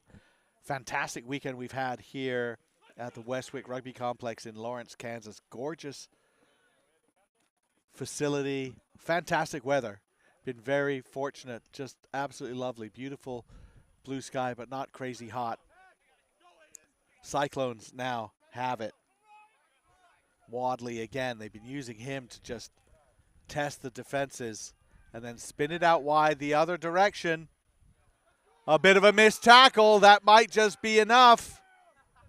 That pass from Johnson really sort of could have been a little bit stronger.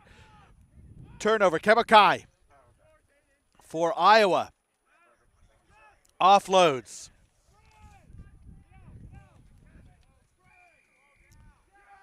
And diving over, sealing that ball. And it's a penalty for Iowa State. Klein now taps it. Klein's through the middle. Little sidestep. Nobody's with him. He's going to have to do it himself. Heimer makes the tackle. Just enough there.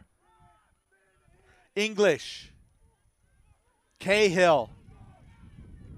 And out to the wing. And finally, the dam breaks. Braden Miller goes in for the try. Under the posts. 7-5. Cahill, I believe, will try for the conversion.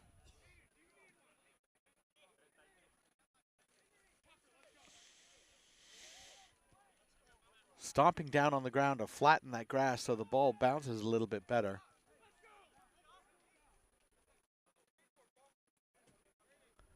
And the kick is up. It is good. That ties it up.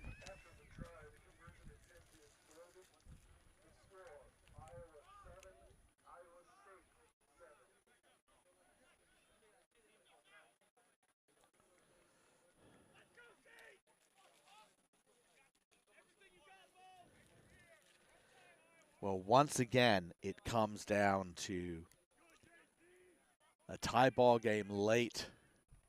The one semifinal into overtime. This one tied 7-7. Heimer gets it out to Johnson. A little bit more care perhaps taken.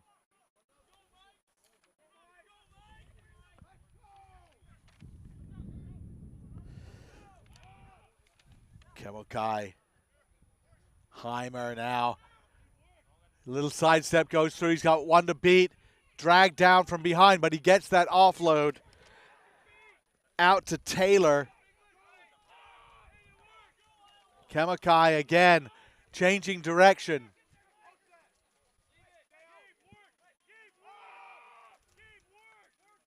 Heimer.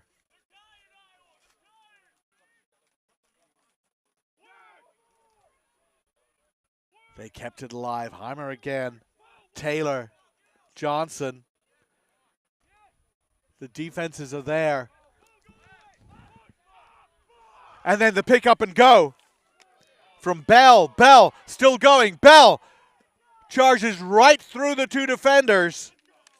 And almost out of nothing, Josh Bell for the University of Iowa.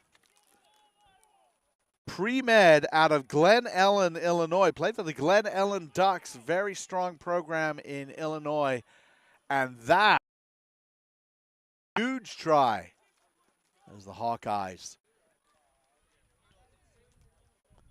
take a 12-7 lead. Heimer. Cherambira scored 2 tries for St. Thomas. Those were the guys you sort of circle on the Arredondo.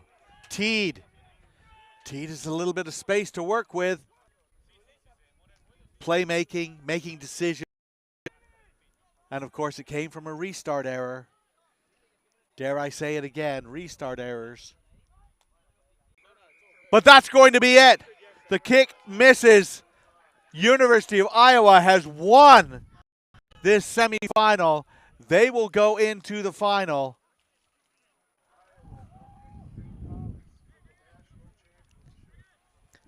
Iowa.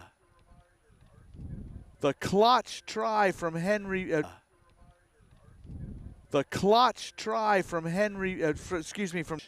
against Western Washington. And Ren, if you could please put those. And Ren, if you could please put that headset on. That headset on. We utilize that and move the ball around. Josh Bell got that winning score. We don't get that, but that's kind of cool that he's here too. We don't get that, but that's kind of cool that he's here too. That's insane. After the game, I went up to him and I asked him. That's insane. After the game, I went up to him and I asked him, "Are you Korean or Japanese?" But I knew he was Japanese. Are you Korean or Japanese? But I knew he was Japanese. I could tell by his face. And then as a team, tail by his face. And then as a team, we've kind of gone through some highs and lows. Yep. And as a team, we've kind of gone through some highs and lows. Yep. And finally being able to put it, we've kind of gone through some highs and lows. Yep. And finally being able to put it. How important is the kicking game to success here? Right. And well, congratulations. You're in the final. You're in the final. Yes. Best of luck in the final. Thanks a lot. Awesome. Thank you so much. And we will be back for the placement games here in Lawrence, Kansas. We're going to place everybody from 1 through 12 at the CRAA D1AA Sevens Championships.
Welcome back, everybody, to the Craa D1AA Men's Sevens Championships. We are down to our final 6 games. The last round. This has been really, really fun.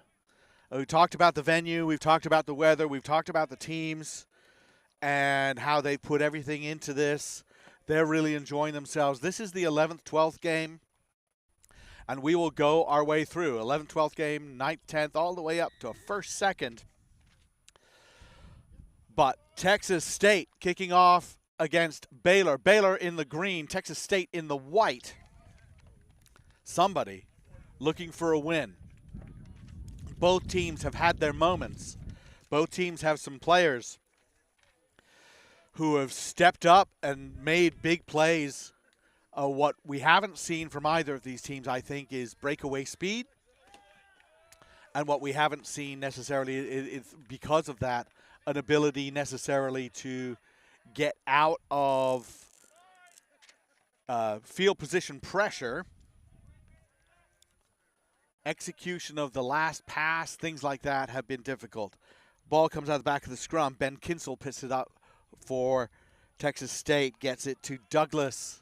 But they're moving backwards, skating around the outside. Owen Flynn. Flynn breaks through. And he is through for the try under the post. Bobcats. I think that's what they say is eat them up at Texas State down there in San Marcos. Which is a little bit weird, but that's okay. A nice little outside line and then turned it up and in under the post. Texas State scores their first one. The kick just barely over the bar, but that counts as well. And it is 7-0. Conversions will be important, and you can't just be casual about the ones in front of the post. Those are the ones you absolutely need. Devin Flynn.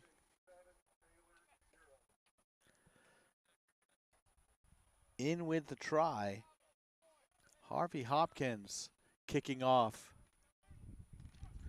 Good deep kick. The Bears looking to test the edge. Fritz sends it back inside. Oh, that ball a little bit lost, but Baylor has it. A breakthrough now. Baylor, can they exploit this? Not a lot of support, but still some come in to help Noriad. Picked up by Beagle. Noriad again. Flips it out there to Bonavidiogo. Noriad again.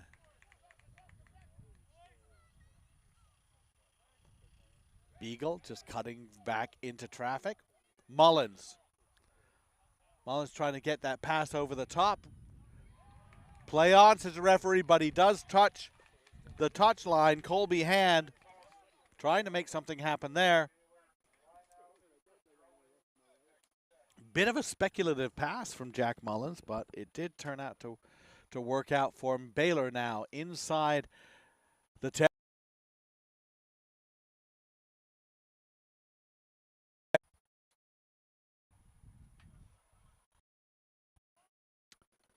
Ben Kinsel gets that return.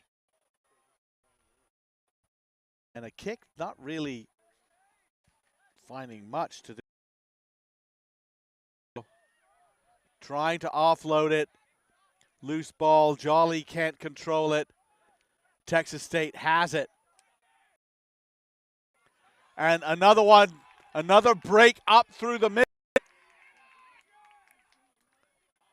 And the ankle tap, we did see a bunch of those. Just enough. Devin Flynn close to the line.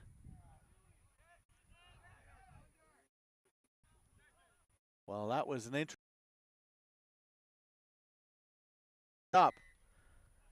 And it'll end up being a penalty against State. Baylor was there in defense. They just didn't really know what to do about it. Mullins cuts back inside, and and down to the post.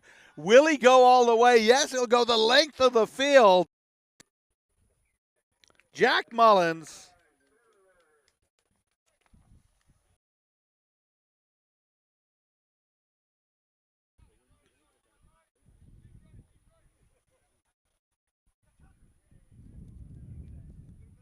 And in fact, he is going to line up the kick.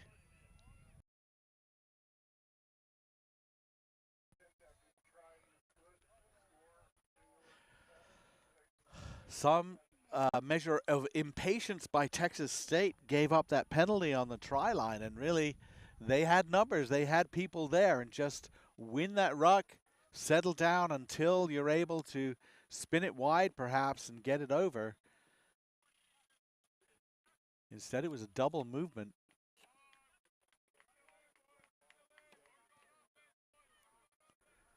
Restart from hand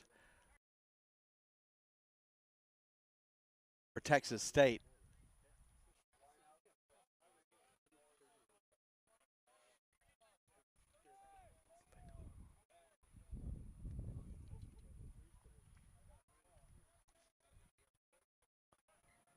Couple of subs coming on for both teams. One or two players coming on with new numbers. We will do the best we can. And looking to go deep, and actually they went short, and the referee said no. Straight. I think that didn't go 5 because we're going in for the free kick. Got to be careful with the short one. Mullins now out to Noriel. And those passes on the edge.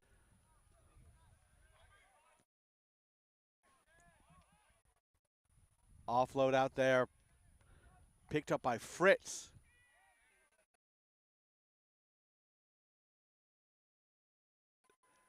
Takes on 2 tacklers, and the Sunny Bill pass out to Colby Hand, and Hand is in. Try for Baylor. Colby Hand out of China Spring, Texas, economics major. He's a senior. He's been a big part of Baylor's success through the years, and well-earned try for him.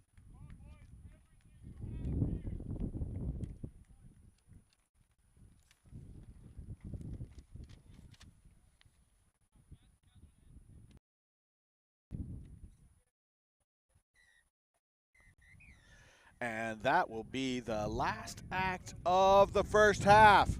Kick is good. 14-7. Baylor Bears lead here in the 11th-12th game.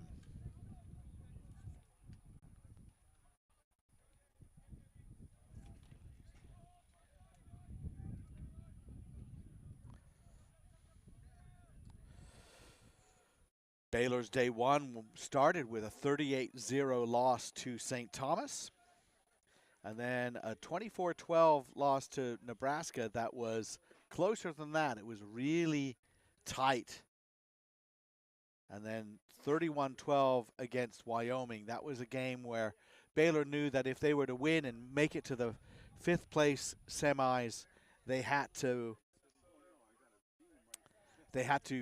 score a lot of points, and that led them into some risky play, and then they ended up losing that one. And then going into today's action, they played Texas,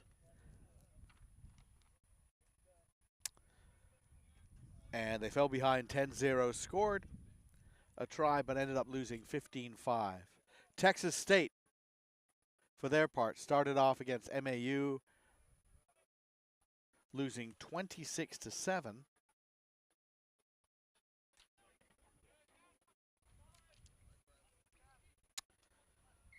And then in the second round of games against Iowa State, they lost 31-5, and followed that up with that game against Oregon, where they lost 57-7. Oregon needed to win by 52 in order to advance, and they only won by 50. So they were really trying to score some points there.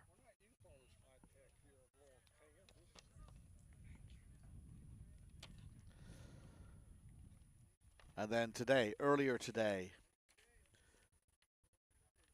the Bobcats took on Minnesota and lost 12-5.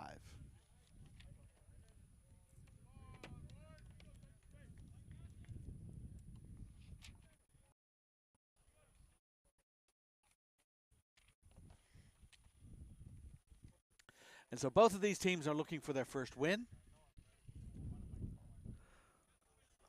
As we kick off the deep kick gathered in by Flynn.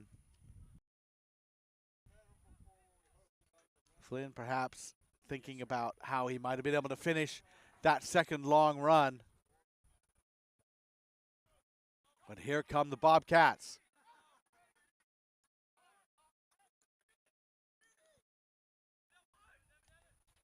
Flynn again.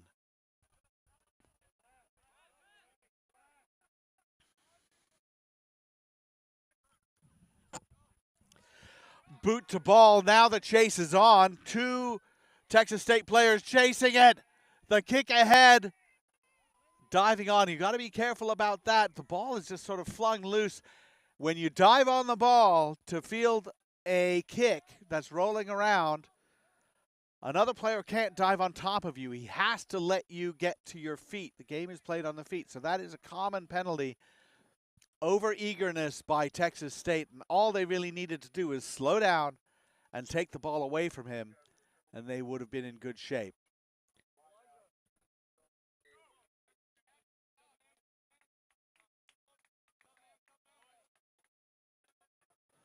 And able to kick clear. Baylor now thinking about holding on. If they can get one more score, there'll be a 2-score lead, and I think they'll feel very comfortable about that. Just waiting for a ball to get back to the line of touch.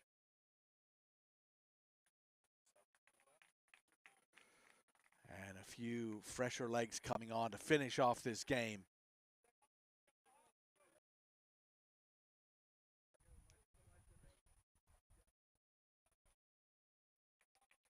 Baylor now with the line out.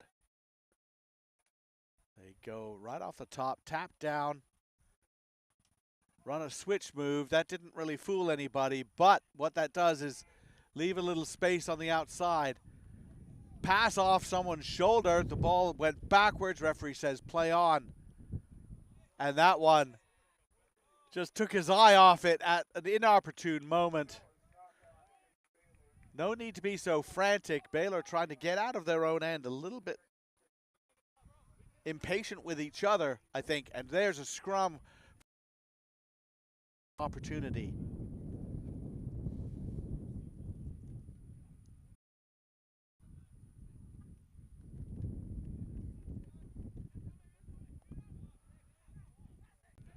And he just kicks it downfield. This is going to flip everything around. Toward the touchline, the chase is on. Both players slide to the ground. Tackle, high tackle, penalty. Back they come. Bobcats with an option. The broken tackle into under the posts. And that's going to be a crucial try for Texas State.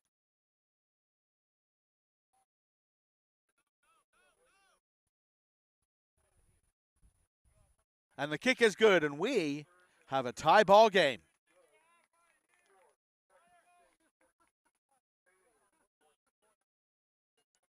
14-14 now in this 11th, 12th game.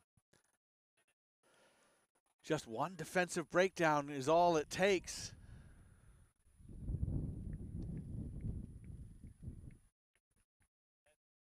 Got to be careful there. Devin Flynn just took a water bottle to the face. Not too happy about it, I don't think. Restart. It made just over 10 meters. Very well framed by Flynn, I think. And now here they come again. Defense letting themselves down on Baylor's side. There's the try to put them ahead. Try time for Texas State.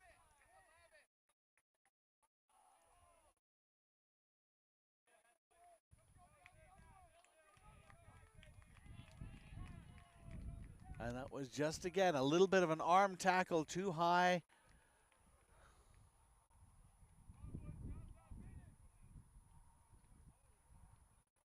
Kick is way to the right, but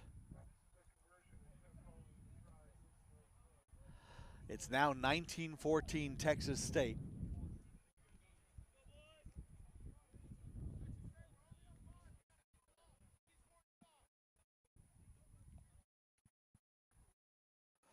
Couple of missed tackles, couple of long-range tries for Texas State.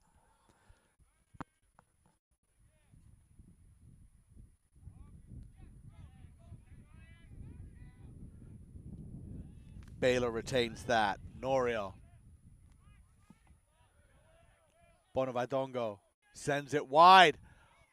Break up the middle, looking good. Beagle offloads. Still come Baylor.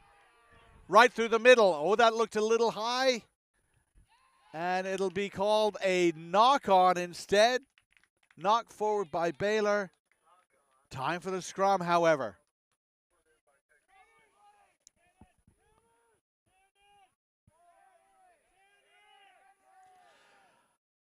On crucial subs decisions going in. Keenan McAllister coming in for Baylor to go into that scrum.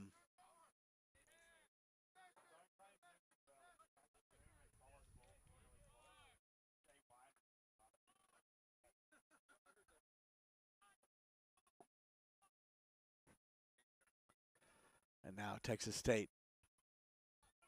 Can they seal this? They've got to just hold on to the ball, really, to work down the clock. Baylor looking for that turnover, even maybe the scrum turnover. Got to be careful, though.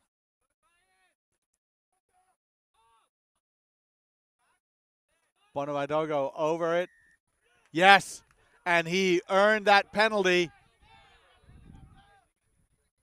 Brilliantly done. And Keenan. And the pass, a knock on by Baylor. Knocked forward.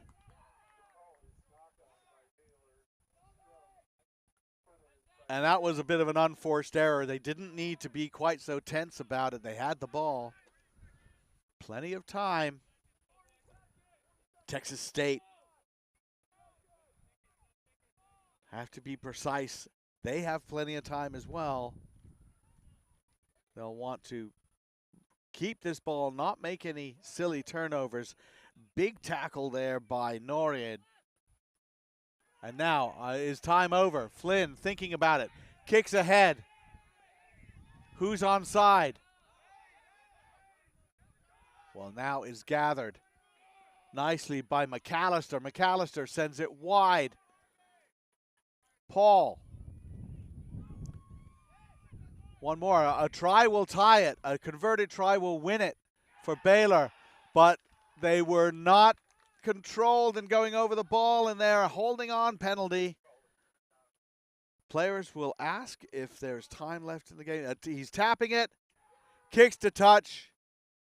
And that will be your ball game. Texas State comes back from 14-7 down to win it 19-14. Will take 11th place here at the D1AA Sevens Championships. We'll be back with the next game in just a moment. This will be for 9th place with the Texas Longhorns taking on the Golden Gophers from Minnesota.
All right, we're back for the 9th place final, and an additional apology for the earlier game with the University of Minnesota. I had the wrong roster lineup, so I had the wrong numbers, so I gave everybody the wrong names.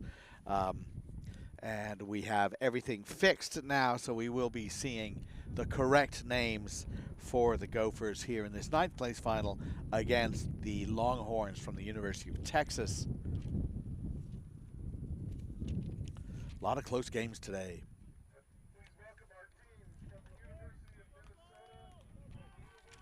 Including overtime and a couple of games where we've been talking about overtime.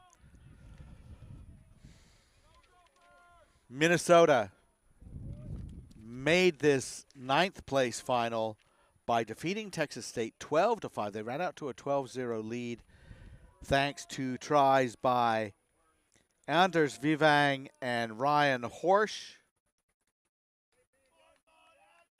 Meanwhile, Texas won 15-5 over Baylor, thanks in large part to 2 tries from Nicholas Mulders, who came over to talk to us after that game. And the kickoff. Under it, Vivang bumps into his own player. Ball loose, but the Gophers have it. And that pass was deemed forward. So trying to break out of their own end. Instead, Minnesota were going to have to defend a scrum inside their 22. That's a coach killer, that one.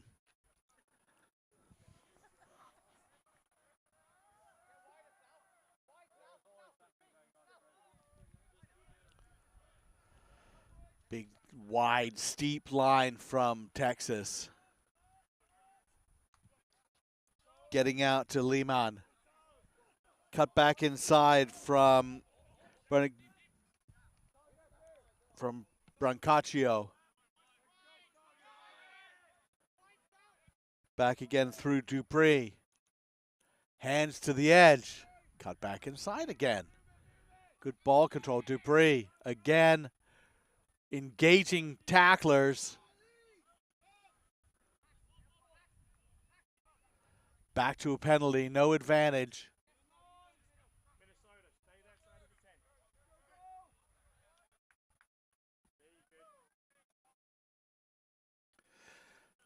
And the Longhorns will call for a scrum on that penalty. Smart tactical move, gives them options left and right.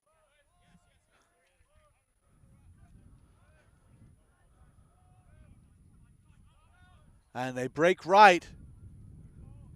The offload to Lehman.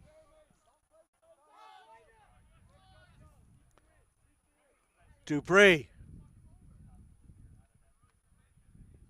Good offload again, that time to Bernitsas. And out to the wing. And I believe that was Padilla going in to score in the corner.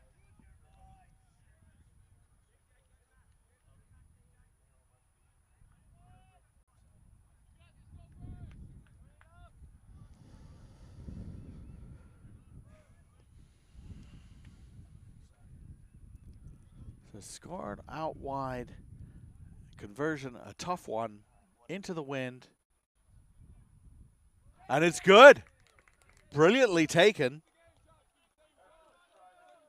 Max Lehman, Englishman from the Hampton School and Edinburgh University. And we do have a couple of players on exchange at Texas enjoying themselves. We talked to Nicholas Mulders, who strangely is not starting in this game, and I don't see him on the sideline, but he might be there.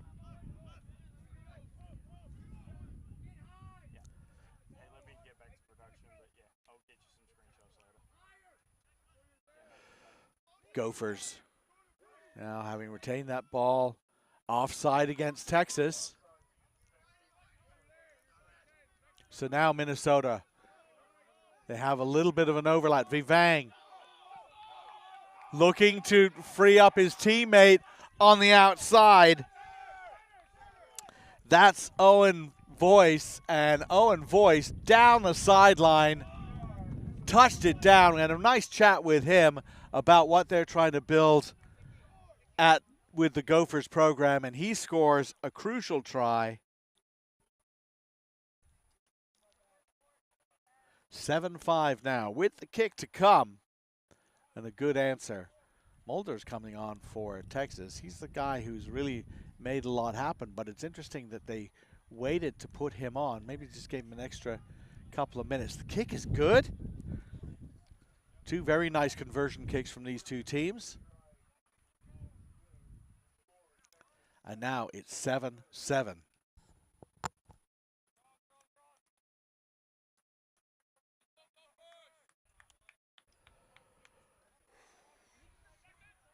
High kick. Gophers under it. Oh, it just lands just short of the 10-meter.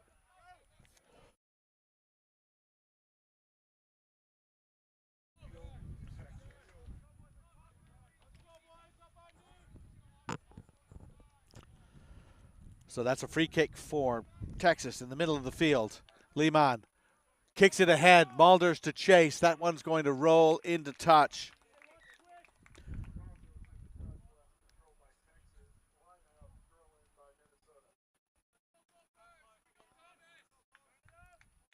Well, we have seen Texas steal a couple of lineouts this weekend.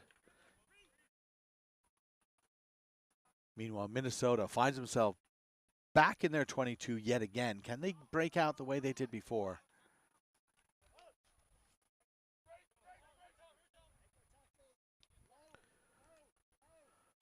Goes out through Vivang. Out, and Vivang trying to loop around, but he lost that ball. That's going to be a knock-on.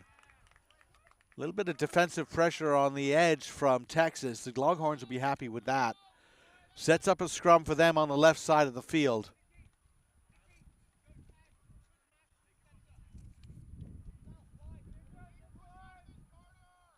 Pounding from Texas to put it in.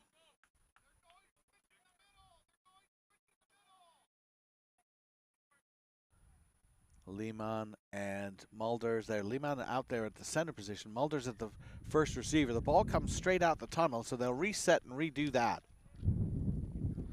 7-7 we have in this 9th place final. In 9th place, that means you won 2 in a row. And now you see that Lehman and Mulders have switched positions. Lehman now being the first receiver. Scrum 1. Lehman now. Mulders runs a loop with Lehman, who sells a dummy and runs right into 5 players. Good option there for the Longhorns, and out Padilla. Padilla, he goes into a couple of players. Looping around. Mulders now. Back and big wide pass. Lehman. Padilla.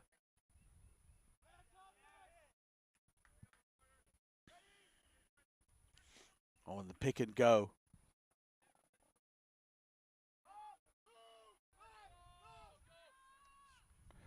And Lehman again. Sending wide. Dragged down nicely by Vivang.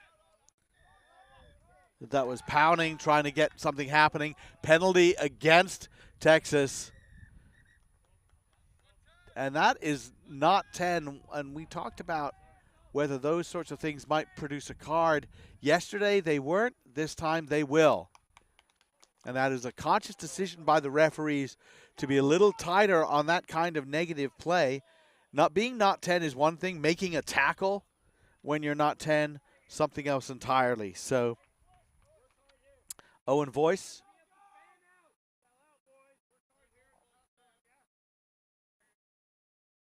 He will tap. He's got a couple of players with him. Goes straight through. Breaks a tackle. Dishes it off. And just as he's about to just charge down the sideline, Carter Roth is called back. Forward pass.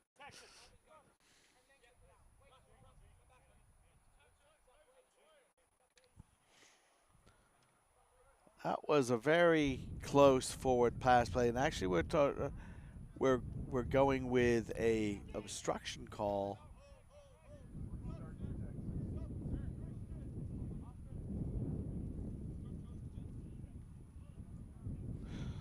Texas better be careful. They put a sub on. They've got to get their numbers right. Still short-handed, and so they will call a scrum, and that just bleeds a little bit of time off the clock for that yellow card against Max Lehmann.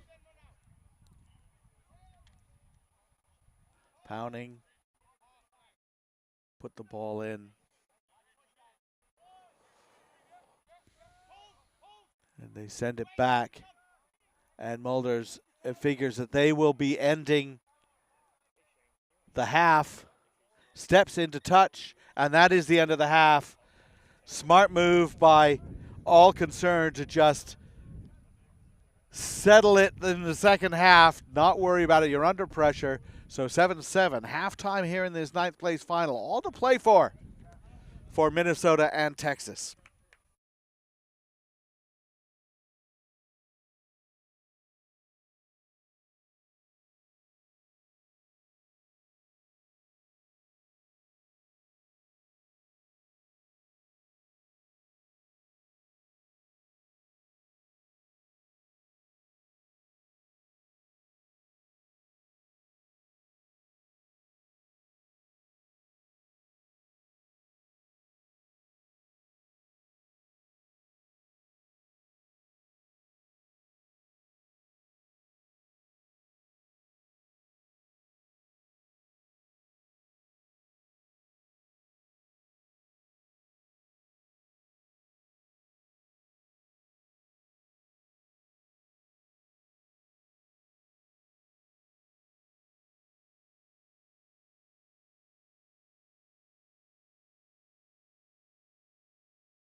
We can do it now if you want.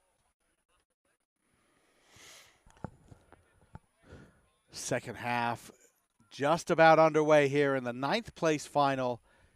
University of Texas, University of Minnesota, 7-7.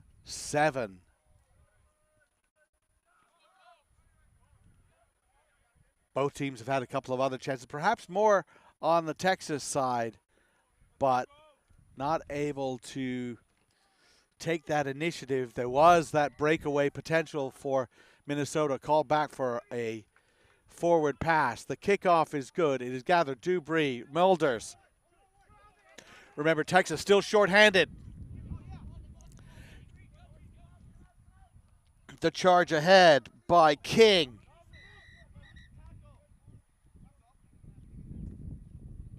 Referee is going to have a look at that. Talked with his assistant referee.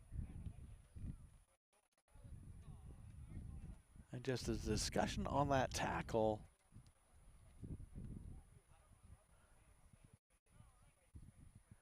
And we're actually going to go back. And that was behind the play, and I did not see that. So an obstruction called when basically blocking a player out of the play. The yellow card is done, so Texas is back to full strength. So they're going to go back because they didn't deem that there was advantage on this play, and so we go back to the penalty, 10 meters inside the Texas half. They've called a scrum for this.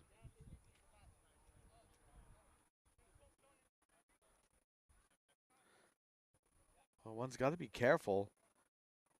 If you change as you're chasing back on a kick or on a break, if you change your line and take out another player, that's a penalty. Reed Pounding Puts that in. Working it to the edge is Texas. Good tackle. Vivang is over it, but cleared out. Big wide pass, bouncing around. Mulder's now with it. Couple of little back and forth passes. Good work from Bernitsas. And the kick down the field.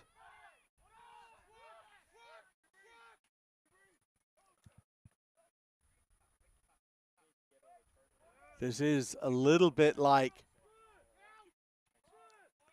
playing field position, which you don't often do in sevens. Possession more important often than where you are on the field. But here, oh, a release, but he's released it forward. You can release that ball and get back up and play it, but you can't just throw it forward like that. So that worked out well, the kick downfield. And the Longhorns be happy with that. Now comes on that impact sub that Texas has been using. Alex Broadnax, the straight Jesuit product. They like to bring him on in the back line, try to set him up for a score. That's happened a couple of times. This would be a good time for him to make a play. Gophers under a little bit of pressure here.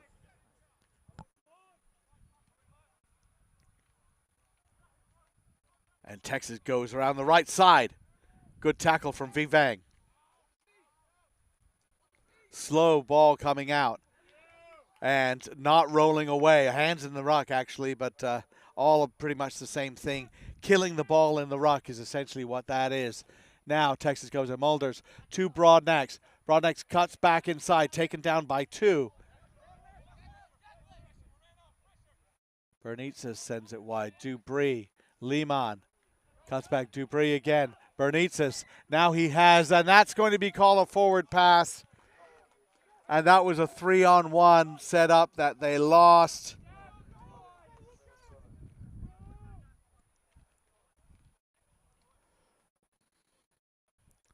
And a couple of prime scoring chances. One for each team at least called back for forward passes. 7-7.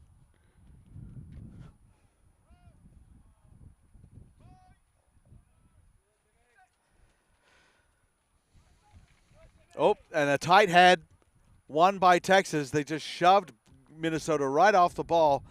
Went to the right, come back to the left. Minnesota's got to be careful. Bernitsas now does a switch move with Mulders. Lehman. Dupree. Dupree was of two minds what to do with it. Pass or carry. In the end, he was thinking about pass as he carried, and he lost the ball forward. But it's going to be a penalty in from the side. Tapped by Minnesota. Vivang goes in. Texas off their feet. Penalized immediately. Vivang with the tap and go.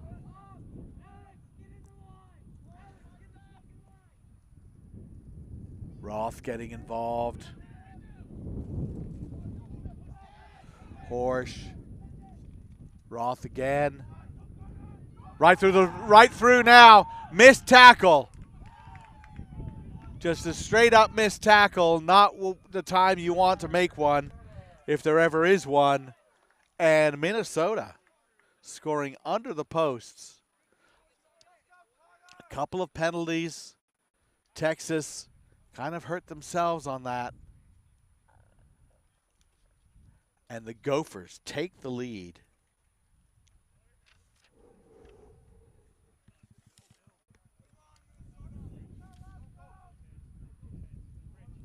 There was a penalty in from the side, in right around Minnesota's 22. And then there was a penalty at midfield. That was a penalty of impatience, trying to steal the ball back when you've fallen on the ground. Just leave it alone. And then Minnesota was just working the ball around back and forth, and finally Carter Roth just went right through the middle, missed tackle. Minnetonka product goes in for the try.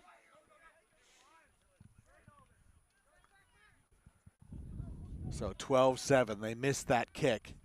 Lehman through, 2 players looking for him. Still looking for his support, able to offload it.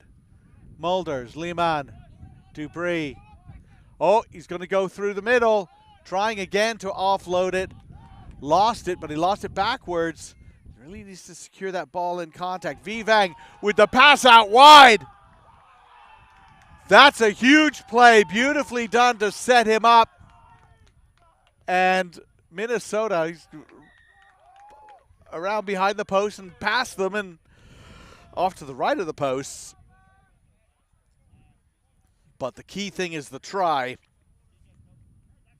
It's a 2-score lead.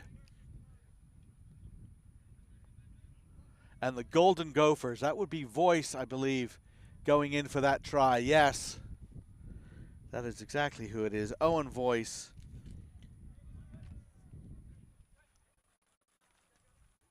And pills his head up. Not the best kick in the world, but like I said, it's a 2-score lead now for Minnesota.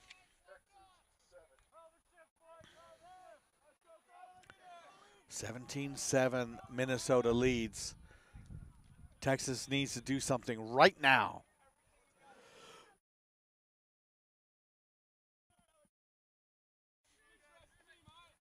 Mulders goes under it. Immediately sends a pass. Good pass, but the tackle is there.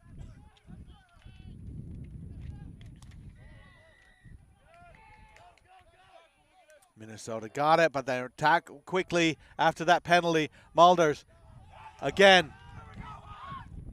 dragged down. Texas still has it. Jing sets it for Lehman. Lehman over the line. Is that enough time?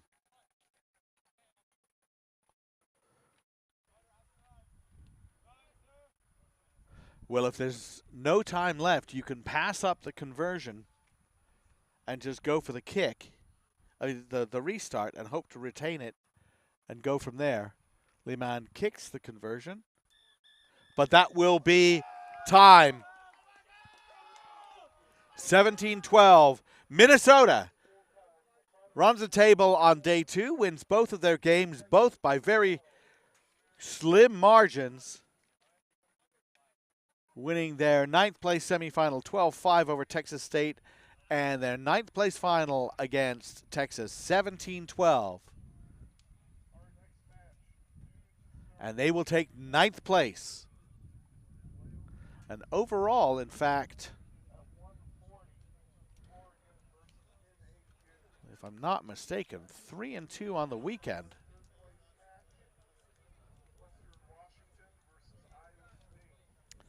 And that is correct. They played Texas twice, beat them twice, 29-19.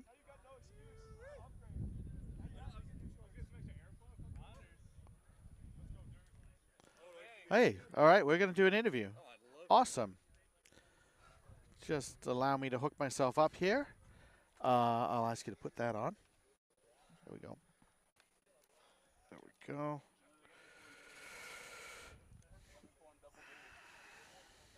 And we are going to be doing an interview in a moment. If you give me a chance to just set myself up while we wait for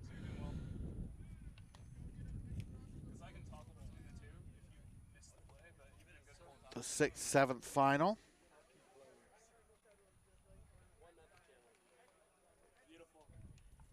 If I could ask you to hold that, that would be wonderful. Just get this in. We'll plug that in. And so you're going to be both recorded and live, Anders. Anders Vivang, whose name I got wrong. Let's get your mic down here as well. Oh, it's double mic. Okay. You're double mic'd, man. Very nice. I'll take that. I'll hold that, dude. Okay, thank you. I like the control of holding the hand mic. Congratulations. First of all, 2 very close games. You played these guys yesterday as well. Texas did, but 2 very close games to get here to get to this 9th place. What were you guys talking about last night? You know, I mean, there's a chance you might have been playing for 5th. You're playing for 9th. What are you talking about? You know, staying positive. Again, like Owen was saying, we're here to have fun, just enjoy ourselves. That's pretty much it. Keep our hopes up high, and just go on and play rugby, pretty much. Yeah, but it was pretty close, It was right? close. Yeah, and in fact, you fell behind in this game. Mm-hmm. It wasn't until that try right at the end of the first half. Yeah. A little bit nervous. I was like, hey, what wasn't really working for you? A lot of mistakes, mostly. Yeah. Knock-ons, you know, late to the ruck, those sort of things. Shooting ourselves in the foot for the most part. You had a breakaway. Call back for not you personally, but I think you set it up. That was called back for a forward pass. That would have been a nice try for you to get, I would imagine. Oh, yeah. That would have been nice. We were set up to go right. I told him to go left. Ended up being an obstruction. Okay, yeah. Just unlucky at that point. Yeah. What's been really positive about this team and this program so far this year? A progression, you know, starting from the beginning of the season, seeing where we were at, and, you know, to now. Even though we're not playing for the highest seed, but, you know, just growing our chemistry, and I feel like we've gotten better. Hey, a winning record at this tournament. You're 3-2, right? That's not easy, right? Yeah. I'll take it, yeah. Yeah, I mean, overall, and a good showing from Heart of America in general. Yeah, absolutely. It's glad to see. Fun to watch Iowa and Iowa go against each other. It's a fun rivalry. Yeah, exactly. All right, so what about the future for you guys? This summer, get as many boys out to come play, stay fit, and then hit it hard in 15s. I'm very excited.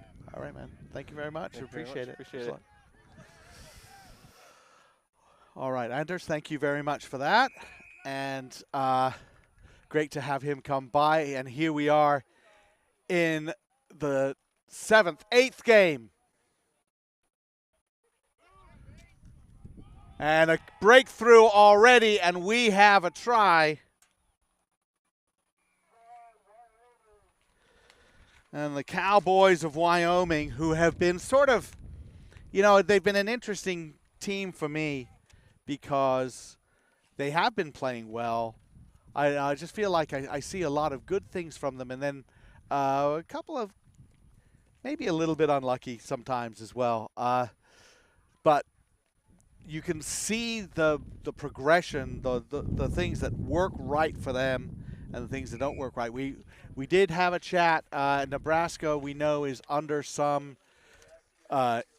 injury concern, having lost Christian Meneses and Lucas Fleming was injured in the last game, came by to talk to us, very positive-minded player.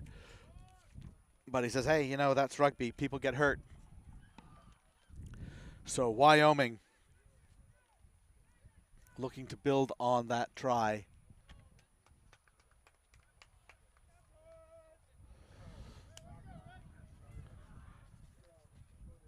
Knocked forward.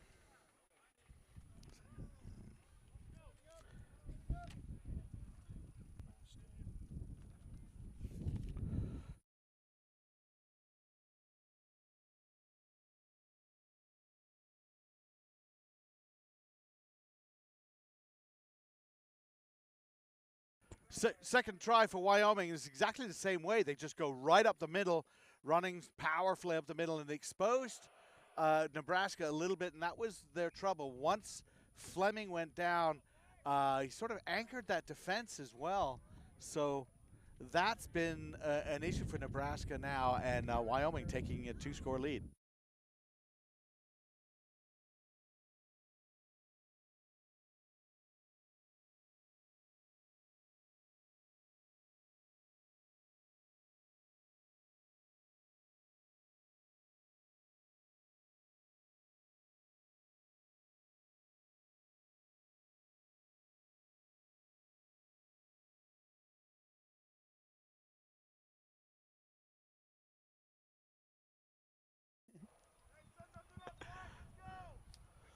So Cowboys still quite happy to camp out in Nebraska's half, keep them pinned in.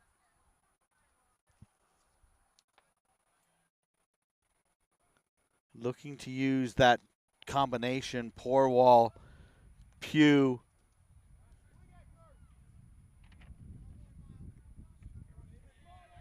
Juragai as well. And there they are, just making themselves, along with Brian Mead, making themselves pests. And just that pressure defense. Look at it, just pushing Nebraska back. Nebraska perhaps a little bit too flat, too loopy in those passes. And it will be a penalty for offside against Wyoming. We do have a player down, unfortunately, and we'll probably just take a stop there for a second as the player gets. And the injuries, I got to tell you, the injuries, we've been fortunate in general for injuries, but Nebraska has borne the brunt of them, and it has really been unfortunate for them. And I think if you start to gauge where the player is in the estimation of his teammates, it's like the highest three have gotten injured. So we do have that. We have we still have. They're going to kick to touch. They're going to kick to touch on here, but we do have the injured player. So I think they're just going to say, well, why don't we just set up that line out? So we will be just.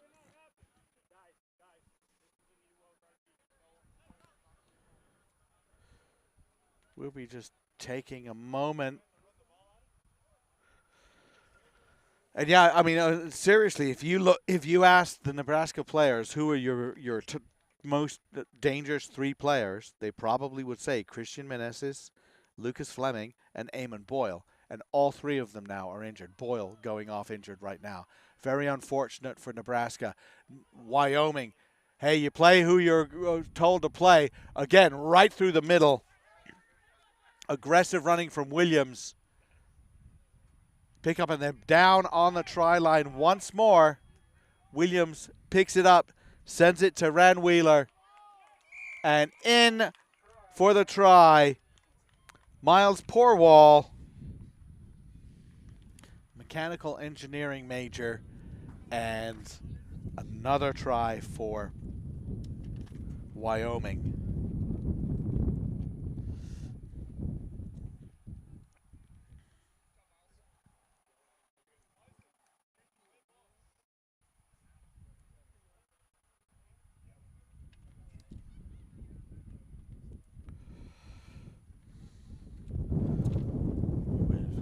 Kick. That one blown away, but that's going to give a 19-0 halftime lead.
Wind picking up in gusts has been very interesting. I don't think it's affected the game that much. Maybe he caught a couple of conversions and pushed them to the side, couple of passes.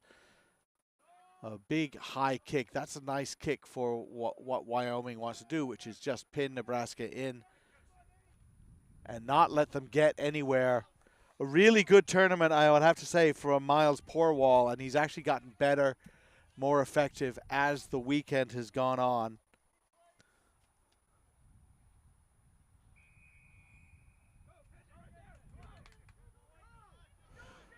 Offside against Wyoming. Well, they're not sure what the plan was there. Nebraska, the Cornhuskers, though, now send it wide, hope to zing it back the other direction. Well, once again, Wyoming coming up with it. And just the offload, the turnover ball.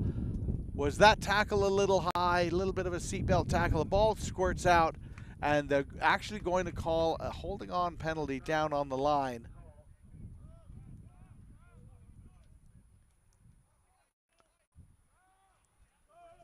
The cover defense was there, not giving up on it. The charge through from Jacob Torrey.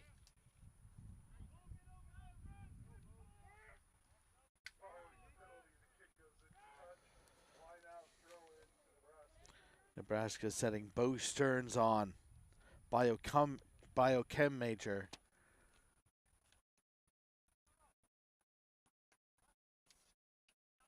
It has been a tough one for Nebraska. As I said, injuries making it a little tougher for them. Oh, a good sidestep. But a loose ball somehow gathered and controlled. But it was a knock forward in the end by Heiser. Wyoming now with a chance perhaps to, well, they could go around the weak side, but the put in is probably going to come from this side. Cade Pugh. Send Porwall on out to the wing.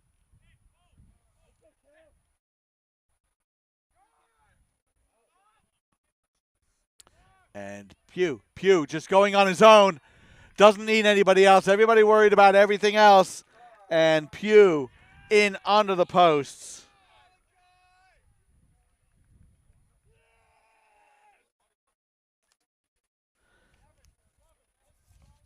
Double major in mechanical engineering and mathematics. Cade Pugh measured the angles, liked what he saw, went in under the post. Williams with the conversion, 26-0.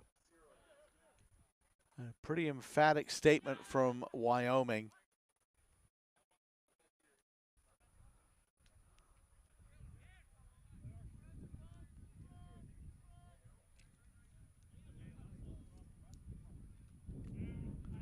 Another high kick. Wind is going to keep that infield. Very difficult to control. The referee calls that a knock on. Things just not really working well for the Huskers. As the tournament ends, they will, it looks to me like they're set for 8th place.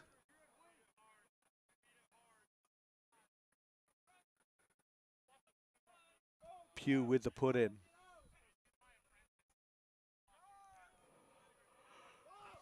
And a win there. Pugh once again goes, this time ships it wide. The opportunity, what a great pass out to Porwall. Excellent execution. Brian Mead just zinged it out there, and Porwall did not have to break stride at all.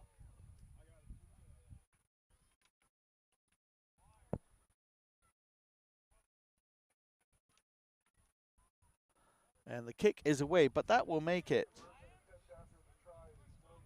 31-0.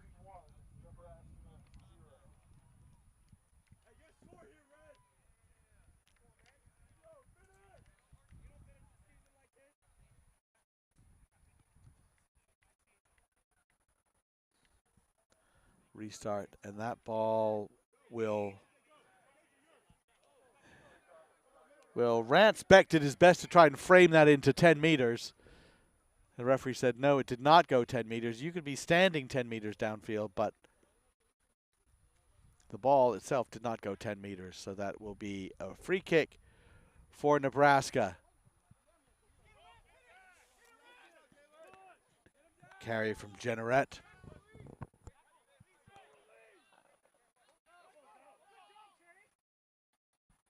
They pop that out to Chafin. Chafin, little stronger carrying from Nebraska. And now out by Hill. He's going to fend off one, look for a little bit of help. He's got it, is right there behind him. And that's Ryberg. Adams. And Adams just nudged that ball forward, and he did have Chafin there on his outside.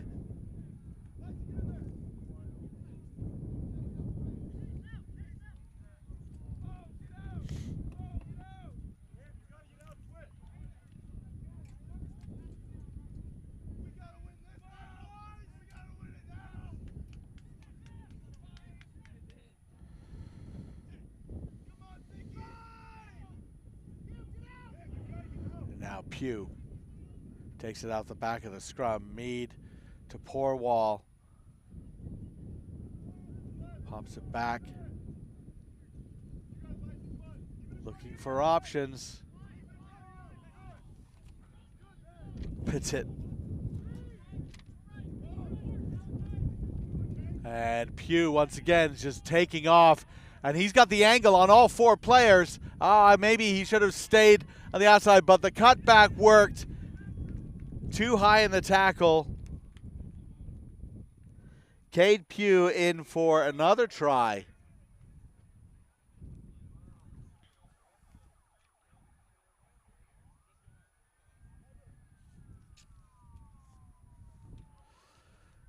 And Wyoming, their tails are up.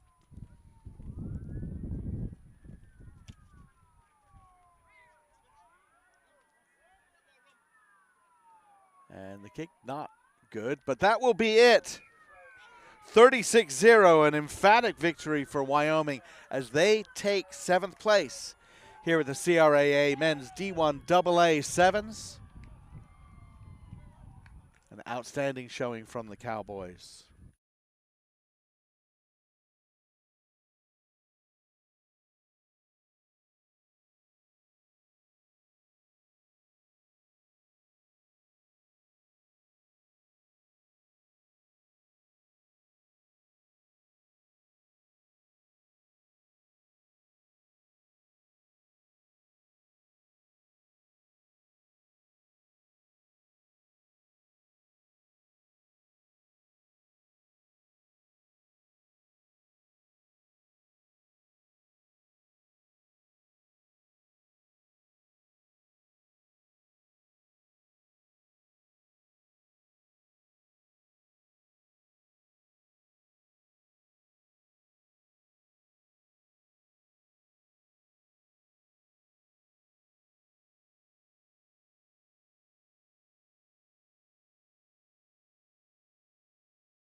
Well, here we are in the 5th-6th final. These two teams met yesterday, Millennia Atlantic and Oregon. 1917, Oregon won. And we had that chat with Bruno Tavanti, the halfback for MAU, said he felt that they just hadn't played very well in that game. But at the same time, giving kudos to Oregon for taking advantage. Oregon drifting maybe a little bit offside there. A little bit careful. That ball knocked back. Here's a chance for the Ducks. Sending it back. Liam Weir had a good tournament.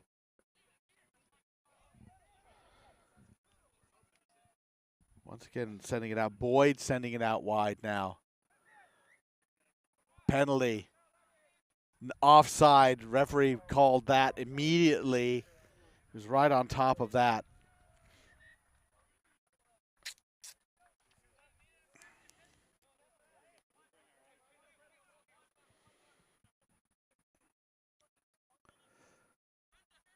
And straight up Route 1. Isolated though. And MAU has been very good, very savvy in the breakdown going on the ball. And there you see the difference between losing control and falling on the ground and putting your hands on the ground. That would be a penalty against MAU, but good control and the poach is good.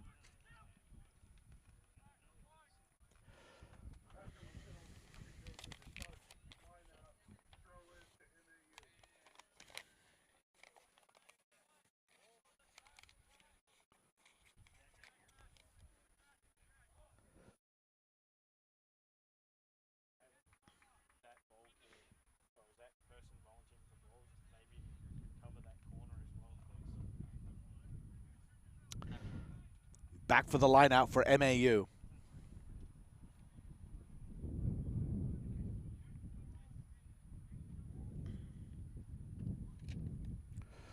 And Oregon steals it. They went up early. Not too early, but they went up earlier than MAU expected them to. And dancing around is Weir. Good catch pass. That could unleash something.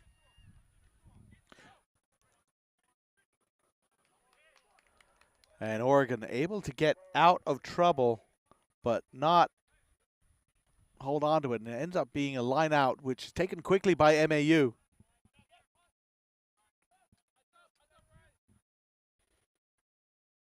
McCaws. Oregon defeated the Macaws is that defensive pressure. They came up really hard and send one player up at least to just target that first receiver, and it worked pretty well. We talked about you can't really give them time. That was a good little snipe from Tavanti. Ladon, he likes to kick through when he doesn't see anything he likes.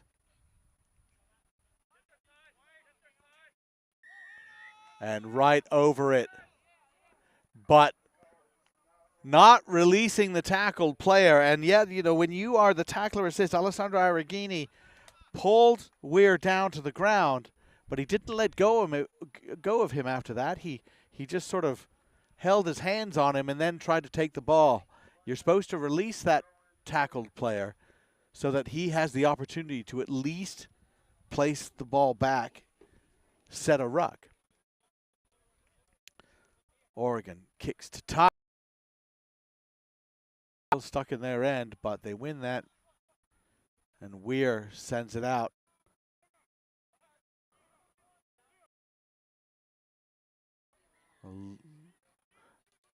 Well, they weren't really getting anywhere, and it's going to be a penalty against MAU again. Offside coming up too early. The tap.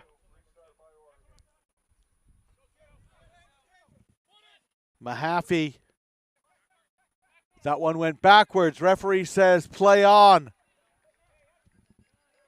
Liam Weir cutting right through. And he will take that to the house. Huge try for Oregon.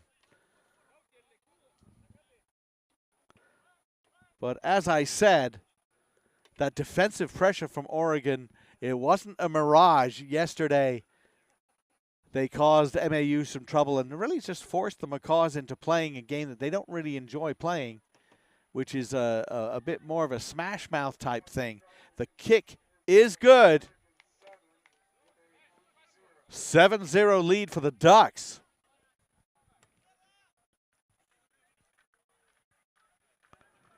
Been a good showing by the NCRC teams here. High kick. And almost nabbed by MAU, but they knock it forward. So now Konoike trying to make some players miss. And they keep it alive. That was Paulino sending a good pass. Weir. And now the kick forward for Mahaffey to chase. Can he kick it? Oh, he just picked it straight up. And he released that ball. Smart play. Avoided the penalty, but the turnover goes. MAU now down the sideline. And all the way, Ignacio Gonzalez Gazola. Loose ball. Down the sideline he goes and around. Just got out of the outstretched arms of Weir, and a response from MAU.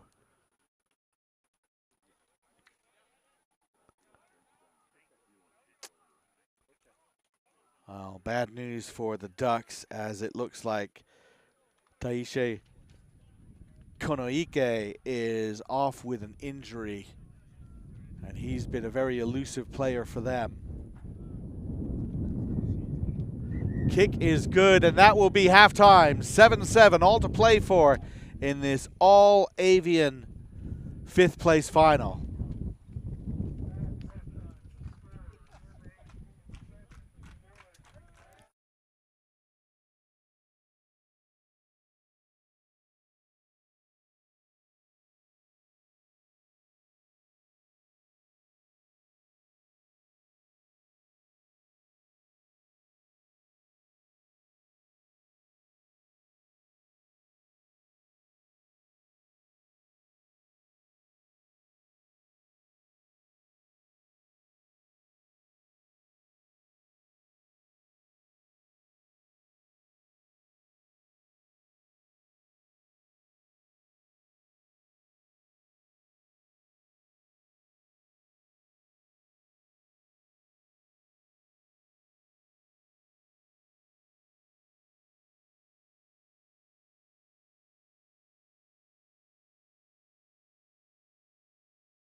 A try from Liam Weir and a try from Ignacio Gonzalez Cazola gives us a 7-7 tie between University of Oregon and Millennia Atlantic University. If you hadn't heard the interview earlier with Bruno Tavante, he talked about it. It's a business school in in Florida. Argentina, a lot of Argentinian players coming, as he said, to play rugby and also to play soccer and also to become entrepreneurs. And so it is a school-supported team. They are just sort of building their way up to the D1AA level. They were a playoff team in D2, but a really good addition to this tournament. Sevens works very well for them there, and they've been successful in sevens. The kickoff, got to watch out for those restart errors. That wasn't really what Oregon wanted. Didn't go 10, so the tap taken by Bautista Marguerite, and Macaws now quickly pressuring Oregon. And there, once again, that blitzing defender coming up to get the first receiver.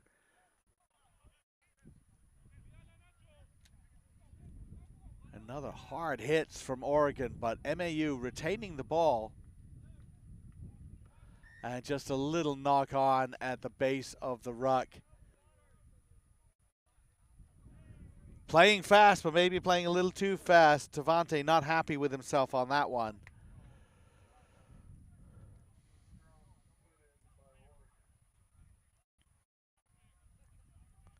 Now you'll see that Oregon is putting the ball in from the right-hand side. And the backs are set. Yeah, and there you'll see that they're changing from the right to the left. And they overran it. The support overran him. Oregon still with the ball. No. It's come down the MAU side.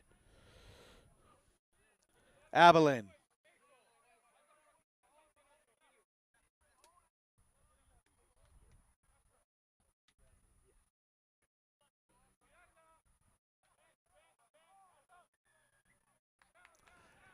Good defense there. Penalty forced.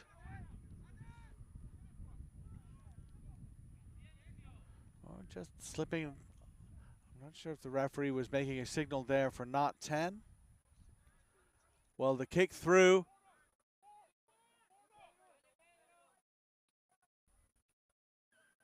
Both teams going down, and the referee will had played an advantage on that, but he's a little bit frustrated now with the repeated penalties by MAU. It looks like he might be going to his pocket. Yellow card. That was for not retreating 10 on the penalty.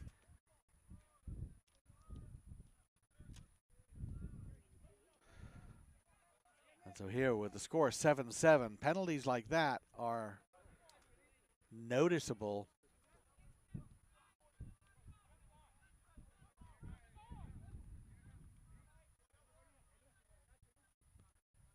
Off they go.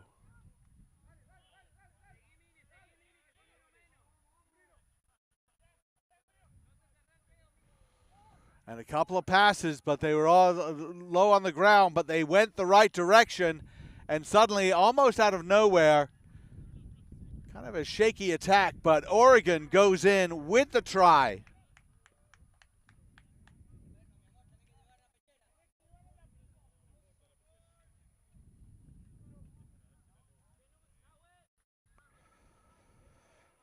A very important score for the Ducks.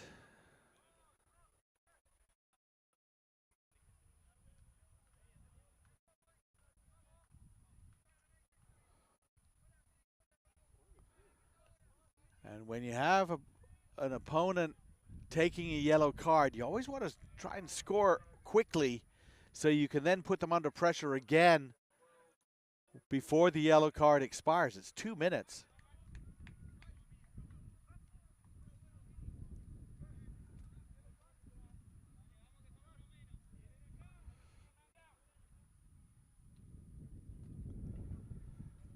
One might advise the Ducks to try and kick a little deeper than they have been, but no.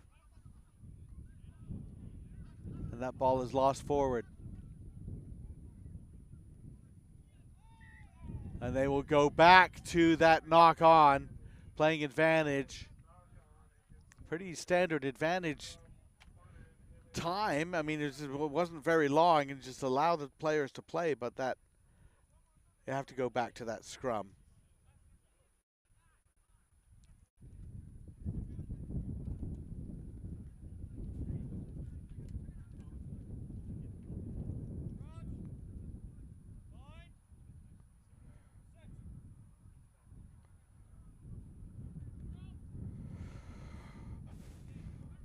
And they go weak. MAU. And the Fend, you know, we're trying to get something to happen there. He was pushed off. Ciara, a very strong run, fended him off. And the try by MAU, a little bit of a chat here as to whether he went into touch. And they will call the try, confirm that.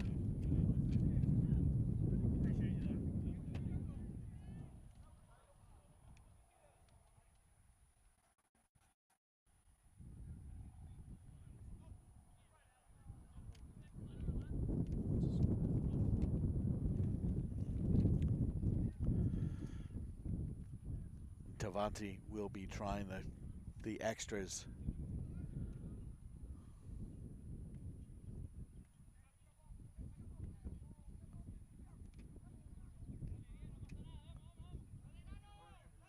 And the kick, no good.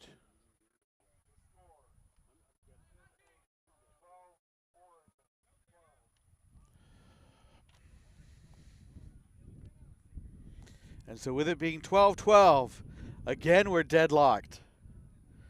We've already had one overtime game today. The threat of a couple more. All players going up for it, and it ends up in MAU hands. Tavanti weaving run straight through. Oregon sent 2 players for that ball, and they took each other out. And Tavanti came right in to go in for that score.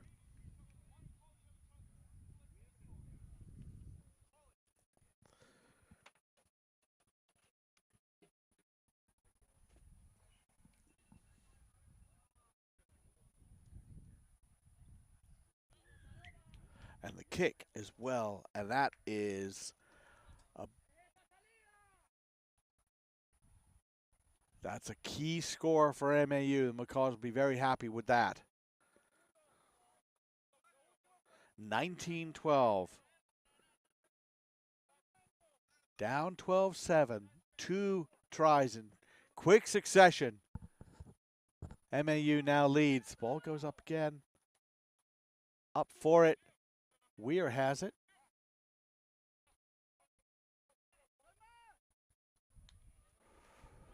Oh, and a broken tackle. And he's going again through another tackle. And a big run from Andrew Prentice in under the post. A clutch play. MAU won't be happy with their defense there. But Oregon ties it up. And we are going to overtime.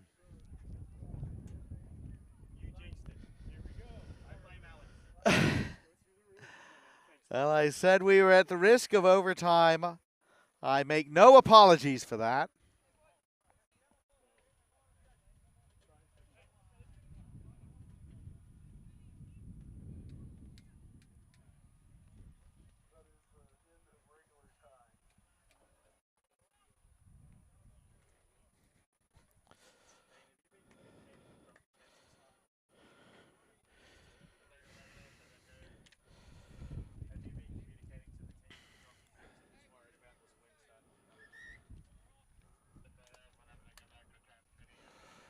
So to reiterate the rules on overtime, it's a 5-minute period. First team to score a try wins the game.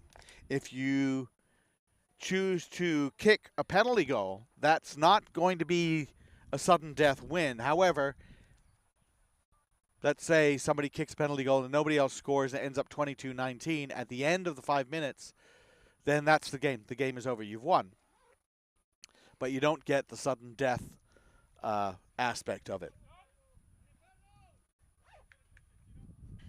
So as Iowa State and Western Washington look on, getting ready to take the field, here we are with overtime.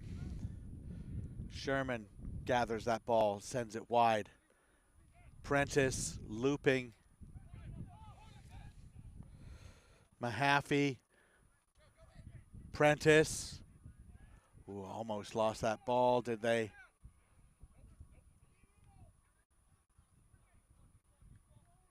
And MAU really trying to Sherman. And there, that might be it. The breakthrough. Has Oregon done it? They received the kick. They kept the ball. They score under the posts. Ball game. University of Oregon Ducks win in overtime. Golden point, sudden death, whatever you want to call it. They did it. And they take the 5th place final in dramatic fashion.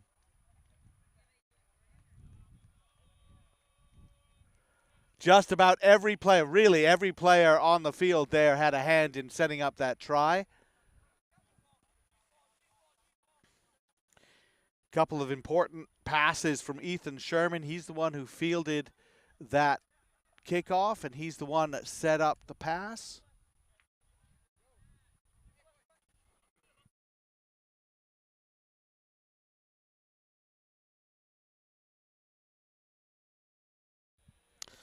And then Cormac O'Flaherty taking that pass, the Jesuit high school product out of Jesuit Sacramento. Storied program there. So La Costa Canyon involved, Carlsbad Thunder, La Costa Canyon involved, Jesuit high school.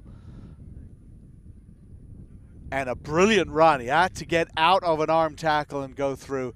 Hey, MAU has performed exceptionally well this weekend, taking 6th place in the end. A little bit disappointed, but Oregon found the formula and how to beat them. And one of the things was that pressure defense. Gotta love it. They came right up in their face and forced them to play rugby quickly and force them into mistakes. But the clutch plays at the end, including Andrew Prentice's try under the post, breaking 2 tackles to go in there. Outstanding work. And that was a thriller. 5th place for the Ducks.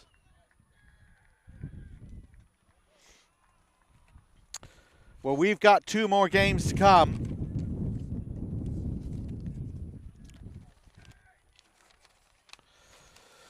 I'm not sure if anybody notices, but every time I have to pull out the paper rosters and put them out in front of me, the wind picks up. The wind will be completely dead for about 5 minutes, and the moment I pull out a piece of paper, the wind comes howling through. Iowa State versus Western Washington, 2 teams that were most certainly thinking that they might want to win this tournament. Made it to the semifinals. Western Washington lost in overtime to St. Thomas.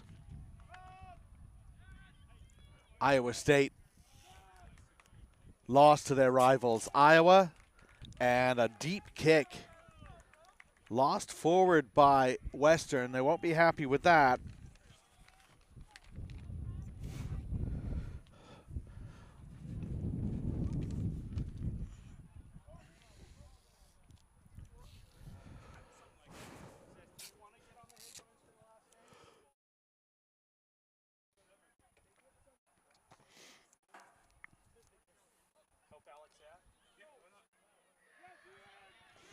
And right off that scrum, over they go. It's that man, Ian Klein.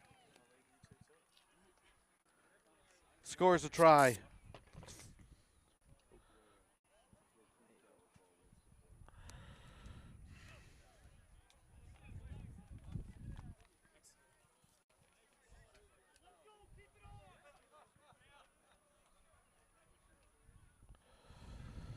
All right, well, we are pleased to be rejoined by Coach Seth Akpovana as we get into the 3rd, 4th, and then the Cup final. 3rd, 4th, and this one, this is pretty simple. We talked about restarts. That was a deep restart that Western Washington knocked forward, and from that scrum, Iowa State's over. Yeah, kind of a quick score, but as we've seen today, Western Washington is a team that can hit back pretty quickly, so I'm interested in seeing what they do here. The Vikings certainly want to get it to Ashman. He's not the only one who can score tries, but he is their chief try scorer by a wide margin. Good offload down on the opposite wing, however. With Funk. Pass, Western Washington losing some of the ground they just gained. Now Ashman sells a dummy, cuts back, beats 2, outpaces 2 more, outpaces a 3rd. Elijah Ashman and his acceleration, that's the thing that I notice more than anything else as he goes in. Oh, passes off to a teammate to get that try. but that was made by Ashman. That's a one of those signals of it doesn't really matter who scores it. Let's just score it.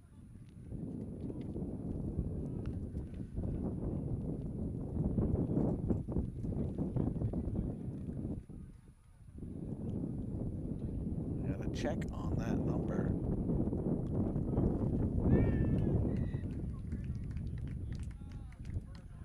I think that's Brady McHugh. And they're subbing him off. They put him on. He scores that try, and he kicks a conversion. Big hugs all around, and I think that's just sort of a little nod to get him on the field. Perhaps nursing an injury. But a nice moment for Western Washington. Back comes Iowa State.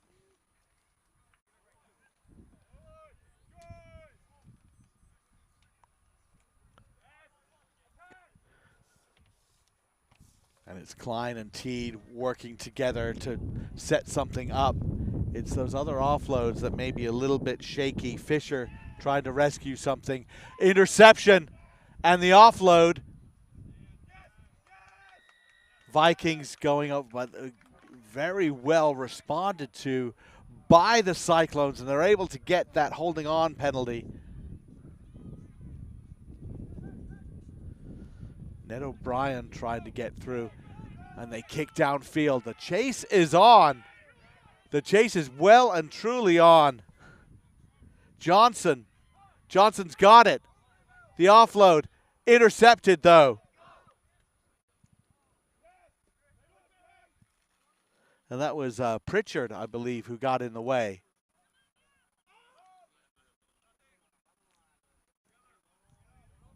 End-to-end stuff here in the third, fourth game. And out to Funk. He's isolated. He's got to score here. Well, he stayed on his feet just long enough, and there's the offload! Working off the ball, another pass. This one goes into touch. Almost there for Western Washington. I think it's safe to say that Iowa State dodged a bit of a bullet there. Great support coming up the field. Ball carrier about himself quite a bit of time for that help to get there. Made the second offload, just didn't quite go to hand.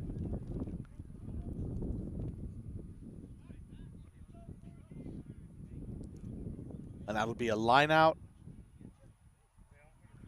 Came off an Iowa State hand, so it's a Western Washington line out. There's a big loopy pass.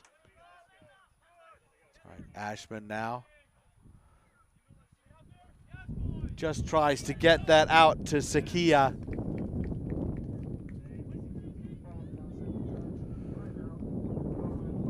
Pass connection just not quite there.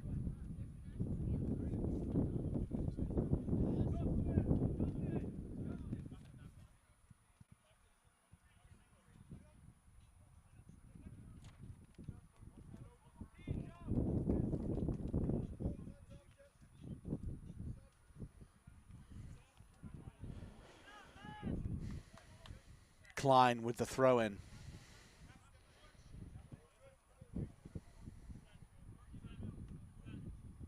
Chances for both teams that they've seen gone begging. Nicely taken by Teed. Back to Klein. Klein dishes it to Miller. Through, he's dragged down, sort of. Comes down to English's feet.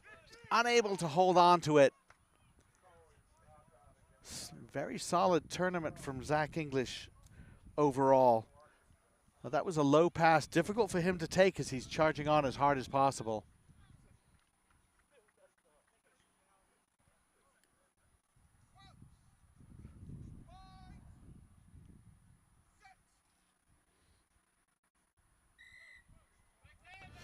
Bit of an early push there from Iowa State.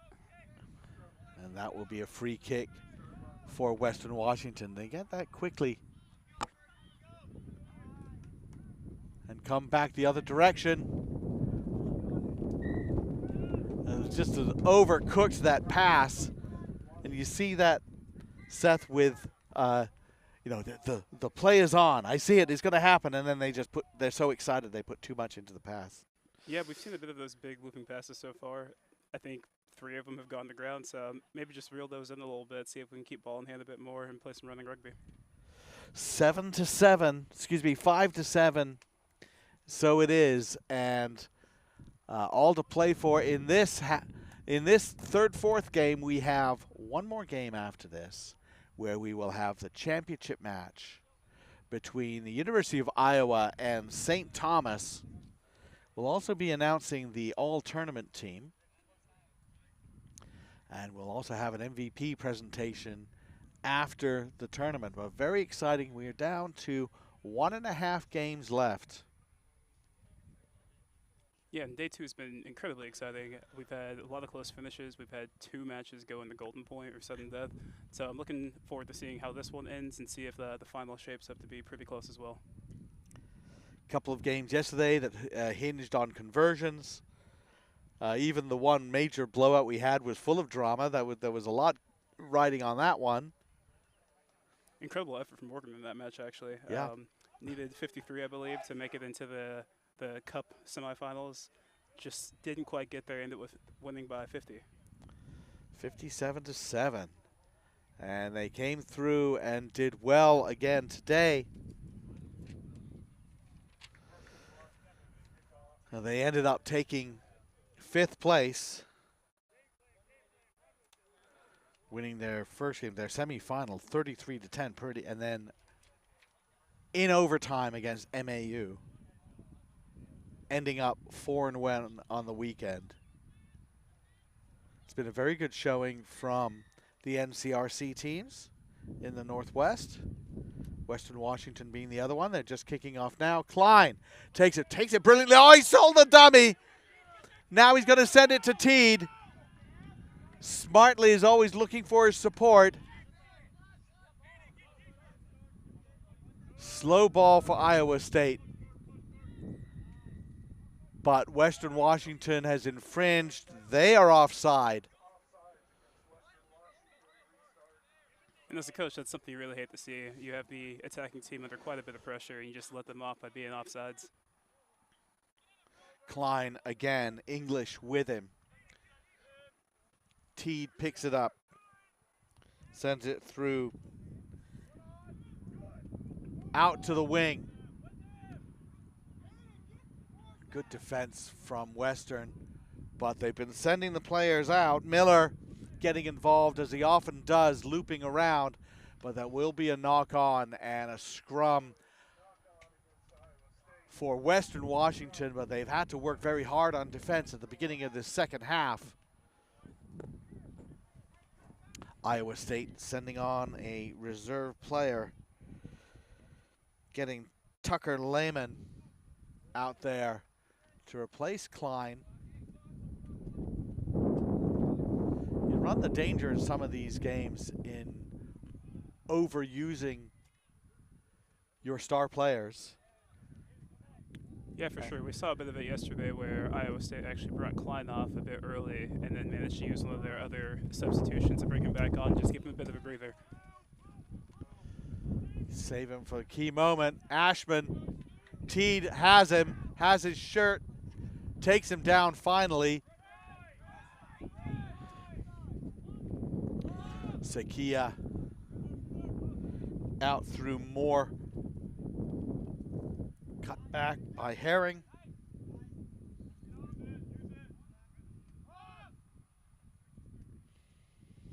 O'Brien sends it wide. Western working those faces, but going backwards a little bit. Sakia again. Distribution. They're trying to isolate Ashman one-on-one with everybody. Once again, Teed tried to grab his shirt. Didn't work this time. Elijah Ashman will put on, well, not really put on the Jets. He didn't need to. Go into third gear. Take it down, and he said, I'm done. Well, I'm not sure if he's done, but he is pretty tired. He's been working very hard, and Ashman goes over for a crucial try for Western Washington. I don't have the full count of tries from him, but I'm pretty sure he's in double figures. I'm sure he's got more than 2 a game. Sakia Suddenly realized he had to take the kick. Almost missed out on 2 points there.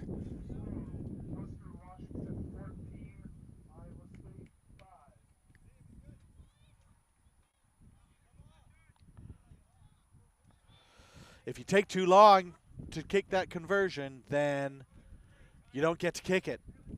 And they'd forgotten who was going to kick it.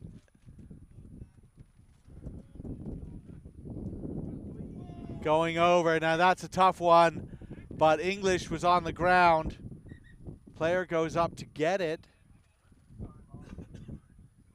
And he collided with English.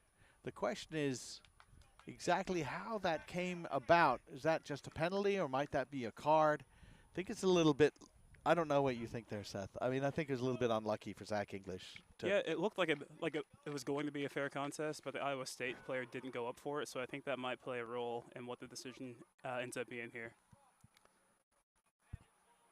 Hard to make a claim that you're competing for the ball when you stay on the ground. Right, that's true.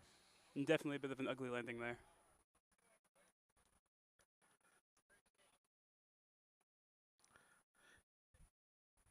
And yes, it's going to be a yellow card for Zach English. He kind of ends up having to be. I think it's going to be. I think yellow's best case. Referee went to his pocket. But I'm thinking there's a big chance it's going to be a red here. He ended up landing on his neck and shoulder area.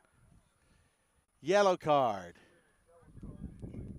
That's a tough one to take, but right, he went there. I mean, I think his intent was to catch that ball, but he wasn't. I mean, there's going to be someone in the air, so you have to be very careful about that.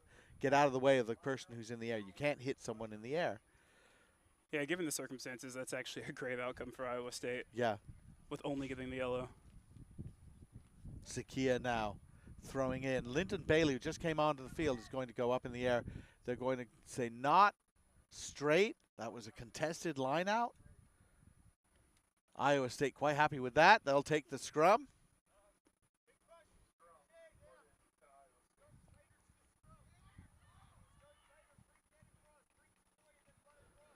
Leading 14-5 now, Western Washington. Seems like Iowa State has a habit of finding some good luck when they're pretty much under pressure. Big shove from the Vikings, and they get the penalty. Sakia taps it. The tap goes up in the air. That's all fine. He just sort of flung it back in field. Western now. Trying to get O'Brien through, and he's isolated. Maybe could have passed it rather than worrying about trying to beat everybody. Penalty for Iowa State. They'll tap and work their way out of trouble. Teed now. There's the fend. Still going. Still going. High tackle. And you can see at that previous penalty, that's a bit more of that luck I was talking about for Iowa State. Right. After that penalty, it probably should have been a sure trap for Western Washington, but Iowa State came up with the ball yet again. The kick deep. The ball runs into touch. Marcus Teed, however, is going to have to come off. He's hurt himself. He's limping off. And that's a loss for Iowa State for sure. He's had a really good tournament. And in fact, I would say he's really built on his performances game after game. Today, a lot stronger than yesterday, and he was good yesterday. Vikings win that line out. Now backed up to their in goal. Oh, sold the dummy, sold another dummy. Down the field we go. And that is going to be a try from the middle of nowhere.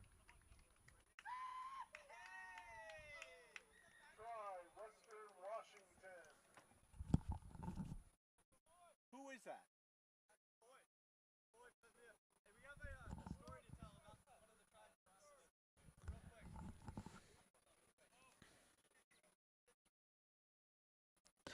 Tavoy Filiva going in from long range. Changed his number, but Filiva from the Big Island in Hawaii. And he's a smart man. He wants to go into cybersecurity. And that is a crucial try. That's probably going to do the job, I think, as the conversion goes over. Yeah, that takes us to a 3-score game, and I'm assuming we have less than 3 minutes left. It's not impossible, but it is a tall order for Iowa State.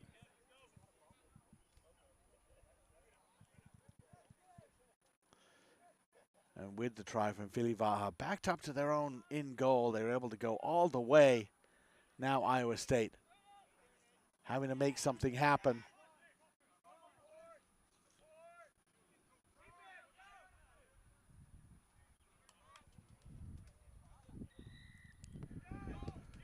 Offside against Western Washington. Iowa State back to full strength. Tapped it. It had to be closer to the mark. It was close to the mark. And the Cyclones go. Again, they kick downfield. They want to be able to get into the territory. A little fumbled a little bit by Sakia. He's all alone. And I think he's going to kick to touch. Is that going to be it? Yes, that is going to be it. 26-5.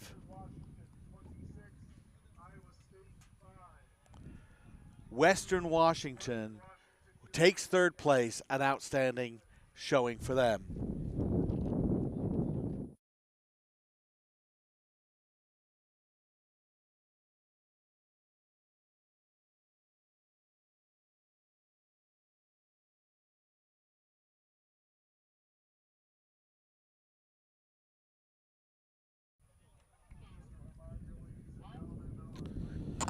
Be interesting. I think we've got a story, and I think we had alluded to it before. We saw some hints about it.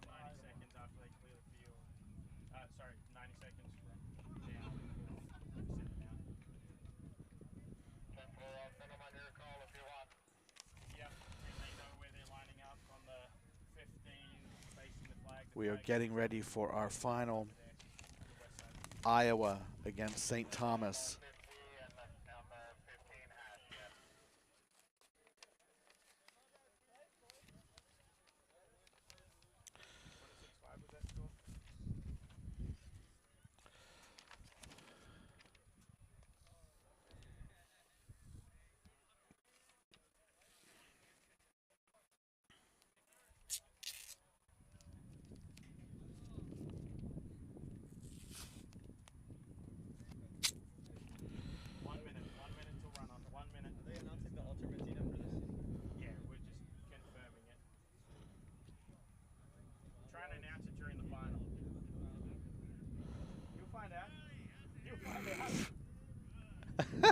That guy. I'll send it to Buck. Well, come on.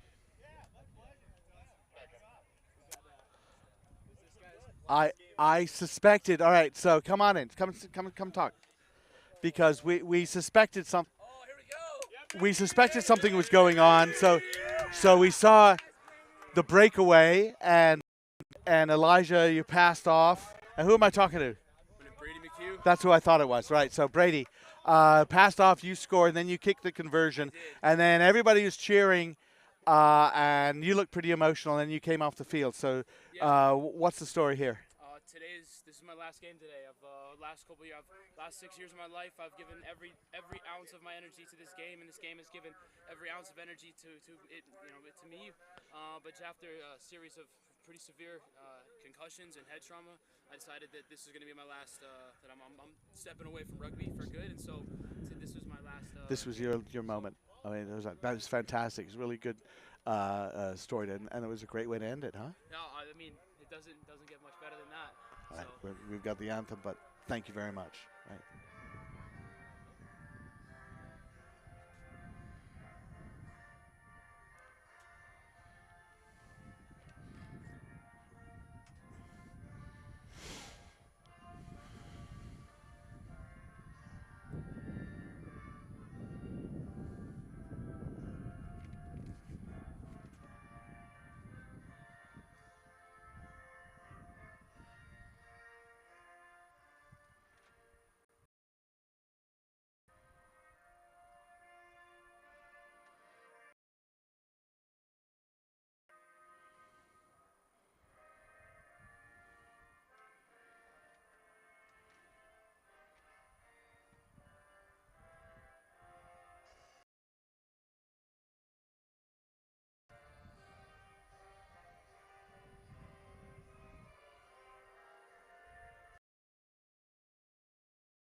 that over the mic.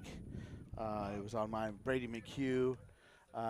Some concussions had sort of undercut his time at Western Washington. 6 years at Western Washington, studying and playing rugby, but because of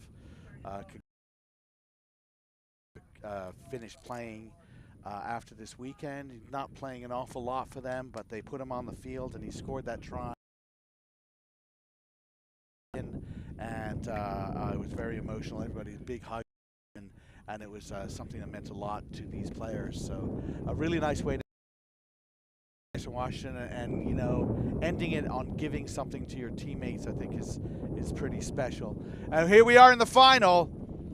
The kickoff from St. Thomas, gathered in nicely by Ken O'Kai, and out to Renheimer. He's had just a spectacular tournament, and the Hawkeyes already on the attack. Once again, Abbas Ken O'Kai. Looks like Iowa's playing a bit more patient than they have been throughout the weekend. St. Thomas is really looking to try to contain Renheimer, who's been a bit of a playmaker for Iowa both days. Beautiful over-the-shoulder dish to A.J. Douglas. And then Michael Johnson, who's had a very good tournament for Iowa as well. All of these guys played well. They're in the final. It's kind of difficult to be a passenger on a team that makes it to the final. Ken O'Kai, again, tackled, a little bit isolated, and yes, Owen Phillips right over the top there. You can see that coming a mile away. Being on top of the rucks and the clear out is going to be very important for both teams here. Matuba, little sidestep, and through he goes. And Shapang Matuba, the engineering major from Port Elizabeth, South Africa, goes in, touches it down, and that will be the opening try. And we've seen that same setup from St. Thomas quite a few times with Matuba with ball in hand and pointing at their point of attack with a crash runner. There's misdirection every single time, and the defense doesn't seem to know where exactly it's going to go. Well, when you have to worry about someone like Cherambira, or then a big, powerful runner like Phillips, and then the person making that decision is, pretty much a highlight. you know, yeah, exactly. He's a highlight reel kind of guy. Yeah.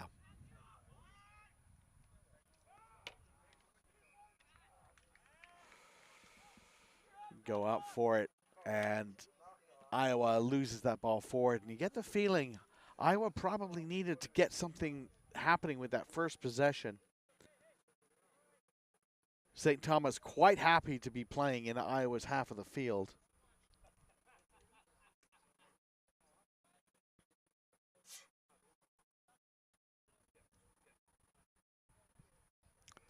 And a drive, but they're wheeling around there, breaking that bind.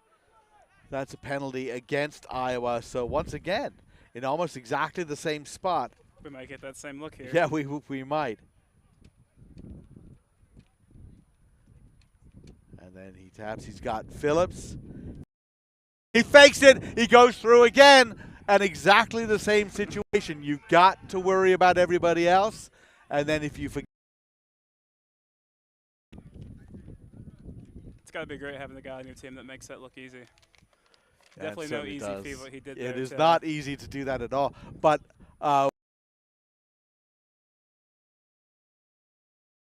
convincingly and ready to take that pass, you know, that's important too. Right? Honestly, those lines off the ball are probably more important out and open up a little bit of space for your playmakers. I love that. It helps create doubt. That's fantastic. So just like that, St. Thomas, Iowa has to retain that ball. At the same time, they're just checking a little bit on Abbas Ken O'Kai. Not too happy. I'm staying on the field, so ready to go.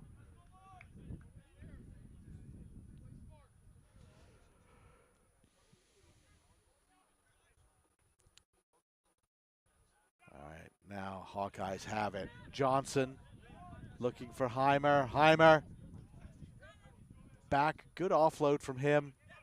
A nice little weaving run.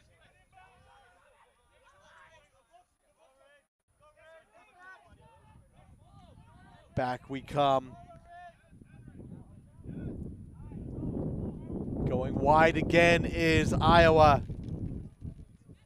Kemokai clearing out. Out to Heimer again. Johnson. Looking to use Douglas, maybe. That's a high tackle, grabbed around the neck. Iowa will want to press the pace a little bit. Kemokai now with the ball, goes into 2. Tackle, is that a dump tackle? Well, some of the fans seem to think so. But in the end, the penalty was for playing the ball on the ground. And there will be a request for a sub. Kemokai now really paid for it there. And they will bring on the man who got them to the final, Josh Bell. Out of Glen Ellen, Illinois. Also coming on, oh, well, now A.J. Douglas will be moving in. They'll move him into an interior position and put Bell on the outside. This is a really big moment for Iowa right now. They've had a great possession. They've probably gone 40 meters up the field, going edge to edge. Really great possession and patience shown. Hopefully from the scrum that they chose to take, they can make something happen.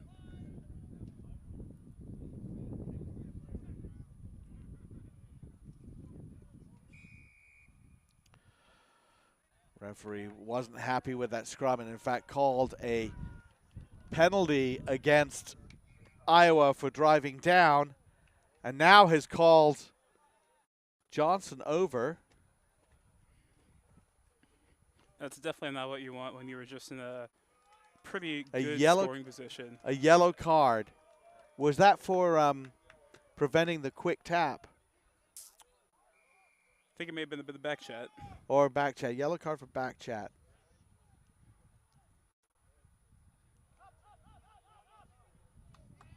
Well, good defensive pressure from Iowa, despite being shorthanded and then going over the ball. The tap quickly taken.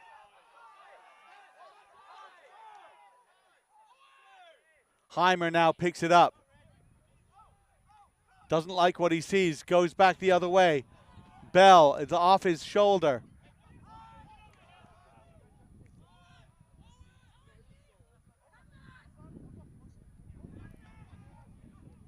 Bell again.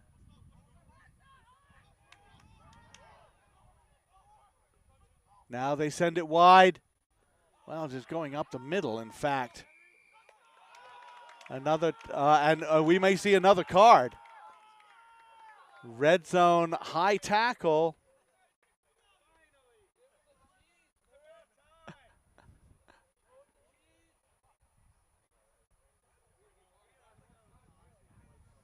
And we talked about the referees being tighter, not allowing just sort of negative play in the scoring position. It's a yellow card against St. Thomas. We are now 6-on-6. And if you're a guy like Rinheimer or Matubatuba, this is kind of what you want to see. There's a bit more space on the pitch. They've been contained pretty well here, but now they have options to work with. And there, sidestep, Heimer, no problem. Almost lost control. And sure enough, with the additional space, Rinheimer is able to make something happen. It's an easy try for Iowa.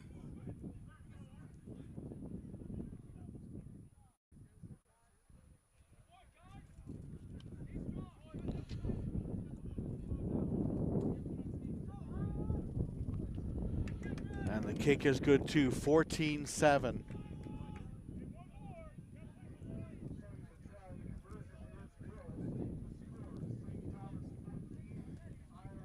Looks like Iowa's back to full strength. Let's see if they can take advantage of this extra man, and make something happen to get back in the game. For about 45 seconds or so.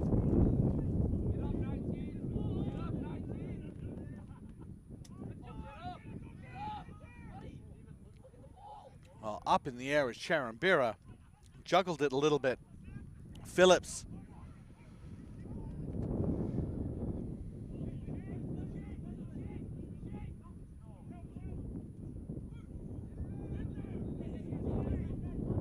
Slow going for St. Thomas.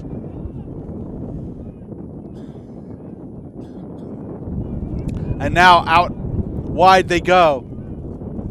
And the dish, and there you see the pace with which St. Thomas can play. Creating a 2-on-1, and then he's going to wait, milk that a little bit.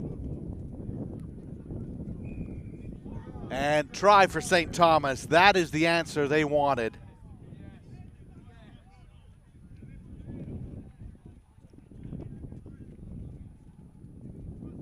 Kick is good. 21-7, and that will be your halftime. St. Thomas Bobcats, 2 weeks away from having won the CRAA D1AA final against San Diego in 15s, are in the D1AA final in 7s, and they lead Iowa 21-7. And how common is it for teams to have the shot at winning both of those? Fairly uncommon. I think San Diego did it, actually. And I suppose the lesson there is, yes, talent, but, unity of purpose. If you're playing well together, you're playing well together, I guess, would be part of the lesson there. I wonder if that's reflected in how these teams play 15s, if they're very back-oriented in what they do. Certainly St. Thomas is. And their best forwards have been mobile forwards. Owen Phillips has had a terrific season. That definitely helps them. Surely that's one of their back rowers, flanker or 8-man maybe? Yes. Yes.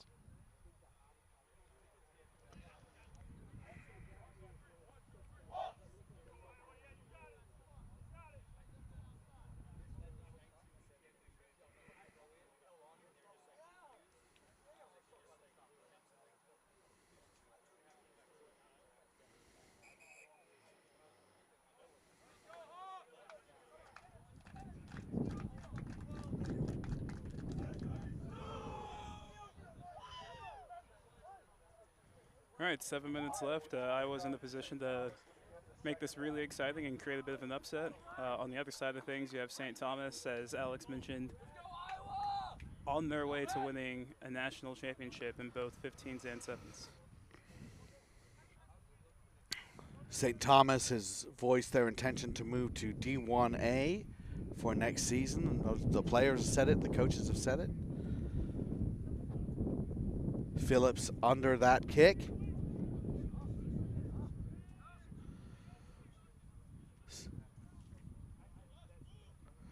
Now back to full strength.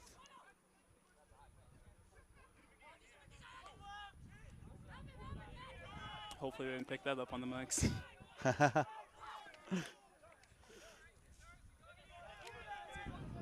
And charging ahead, using Charambira into traffic. And now the offload from Arteta back to Charambira, back to Matuba, and out wide to Pelva. And working it all the way to the edge. And Phillips likes to just mix it up on that wing and that far wing. And once again, they come back. Matuba and Charambira. Charambira having to clear out. The pick gets it to Arteta. He's caught by Heimer. And there, Charambira, he just needs a tiny invitation, and he will go. The amount of work Iowa is putting into defense is too much in a way. They are chasing all over the place. They're making tackles, chasing, and in the end, there was just too much of a gap on the outside. Charambira goes in for yet another try. Welton Charambira who will be hopping on a plane tonight.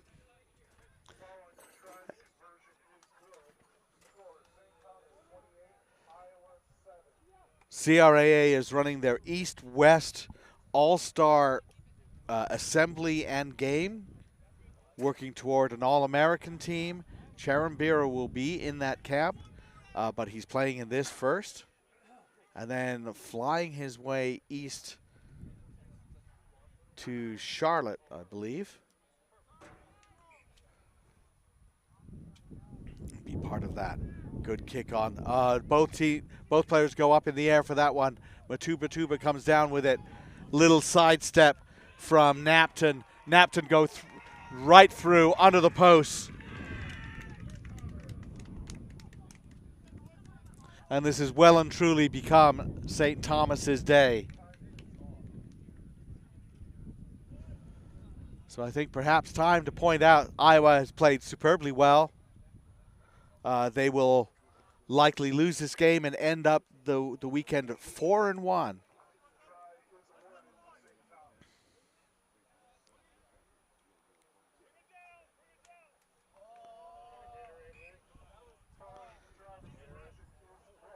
And the kick is good. And one of the things that they probably didn't need in the end, but they might have needed, did St. Thomas, was conversions. They kicked, and well, I won't say that because actually we had that conversation. They went to overtime in the semifinals. If Welton Charambira doesn't convert that first try, which is in the corner off the touchline, they lose that game. They're playing for third. And I think he's been one of the more consistent kickers this weekend. Like you said, making those kicks from the edge, from the touchline, whereas we've had other teams missing pretty much directly in front. So that's definitely a skill that's worth having and very beneficial to the team. Iowa. Oh, it's a good pass. And Heimer kicks ahead, looking for it. Was he impeded? Yes, he was. Getting right in his way was Romulo Sotomayor. He is going to be carded for that. I think that's expected. Bit of a silly choice when you're already up by that much and there's not a lot of time left.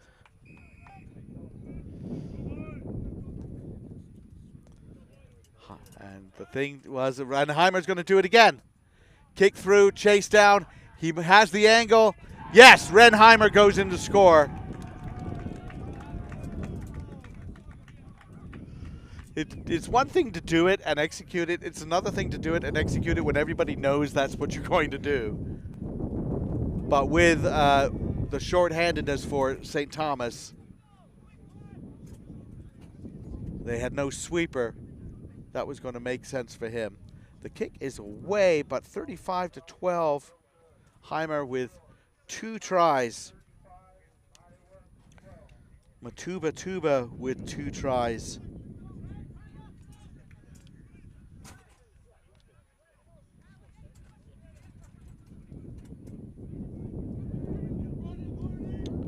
Which was a short kick to try to get the ball back, and it doesn't quite pay off. And now they're moving it. A couple of players we haven't seen play a great deal are going through. The ball goes out to DeAndre Huff, and Huff goes in from long range.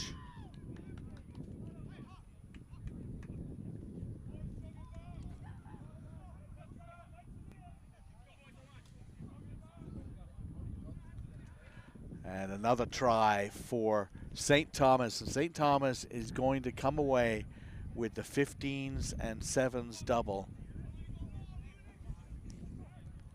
And look at that. Look at that kick. That's absolutely brilliant stuff. He is perfect in this final. And again, Charambira also scored the game winner in the semifinal in overtime. And we asked Batuba about it, Shipang Batuba, and he said, I have lots of options, but some of those options are 99%. I went with the option that would be 100%. You have to love that. It's nice to have those guys in your squad that you can trust to come up with something big.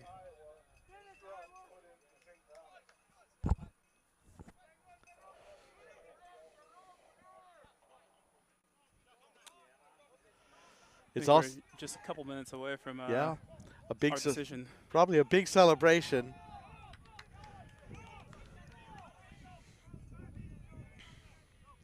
It's weird we're seeing a bit of the breakdown from St. Thomas after they've been so clinical throughout the weekend. I think knowing what's coming has made them slack off just a little bit. Been a little bit excited. The breakthrough.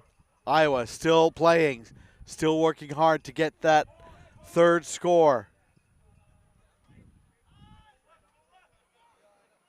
Bell, Heimer. He likes to change direction, doesn't he? Bell now.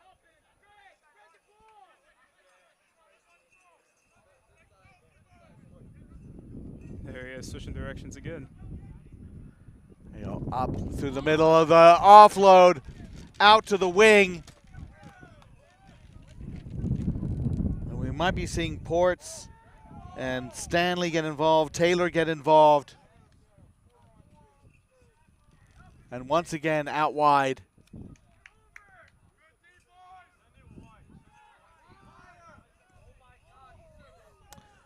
Bell just goes straight ahead. Massive overlap and just And got the greedy. ball is finally ripped away. Douglas makes the tackle. And that might be it. Kick to touch. And your 2025 CRAA D1AA Sevens champions are the St. Thomas Bobcats out of Florida. They defeat Iowa. Wonderful weekend for the University of Iowa. Great showing from Western Washington, who took third, and a great tournament overall.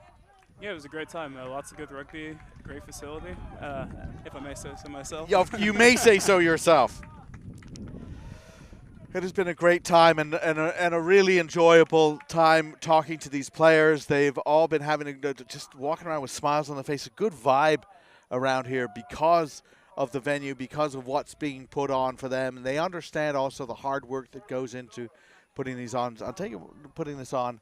The officials, just been great to listen to them go over how they want to manage these games and operate these games properly. Josh Sutcliffe just done so much work for this tournament, but it comes down to the players on the field. Congratulations to St. Thomas. We do have a all-tournament team to announce.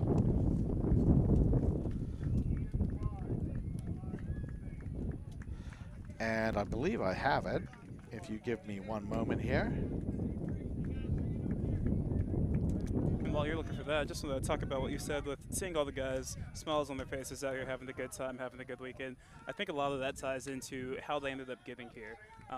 That brotherhood and that amount of joy and support that you have with your teammates, I think having that as your foundation helps build good programs and helps propel you to these levels.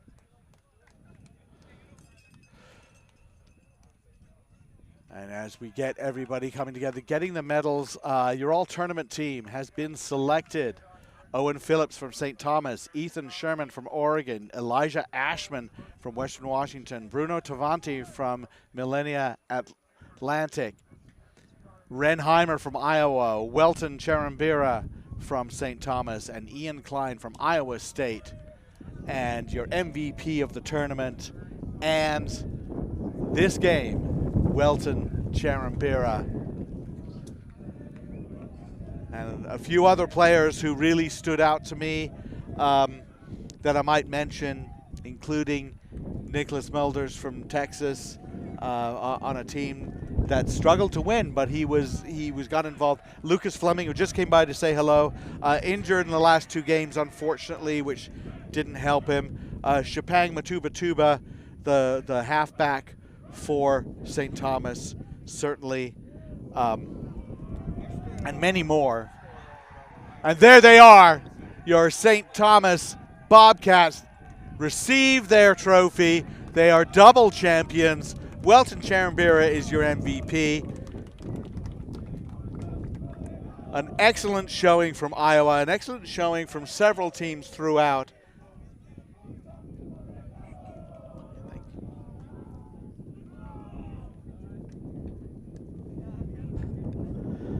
And we're going to leave you with these images.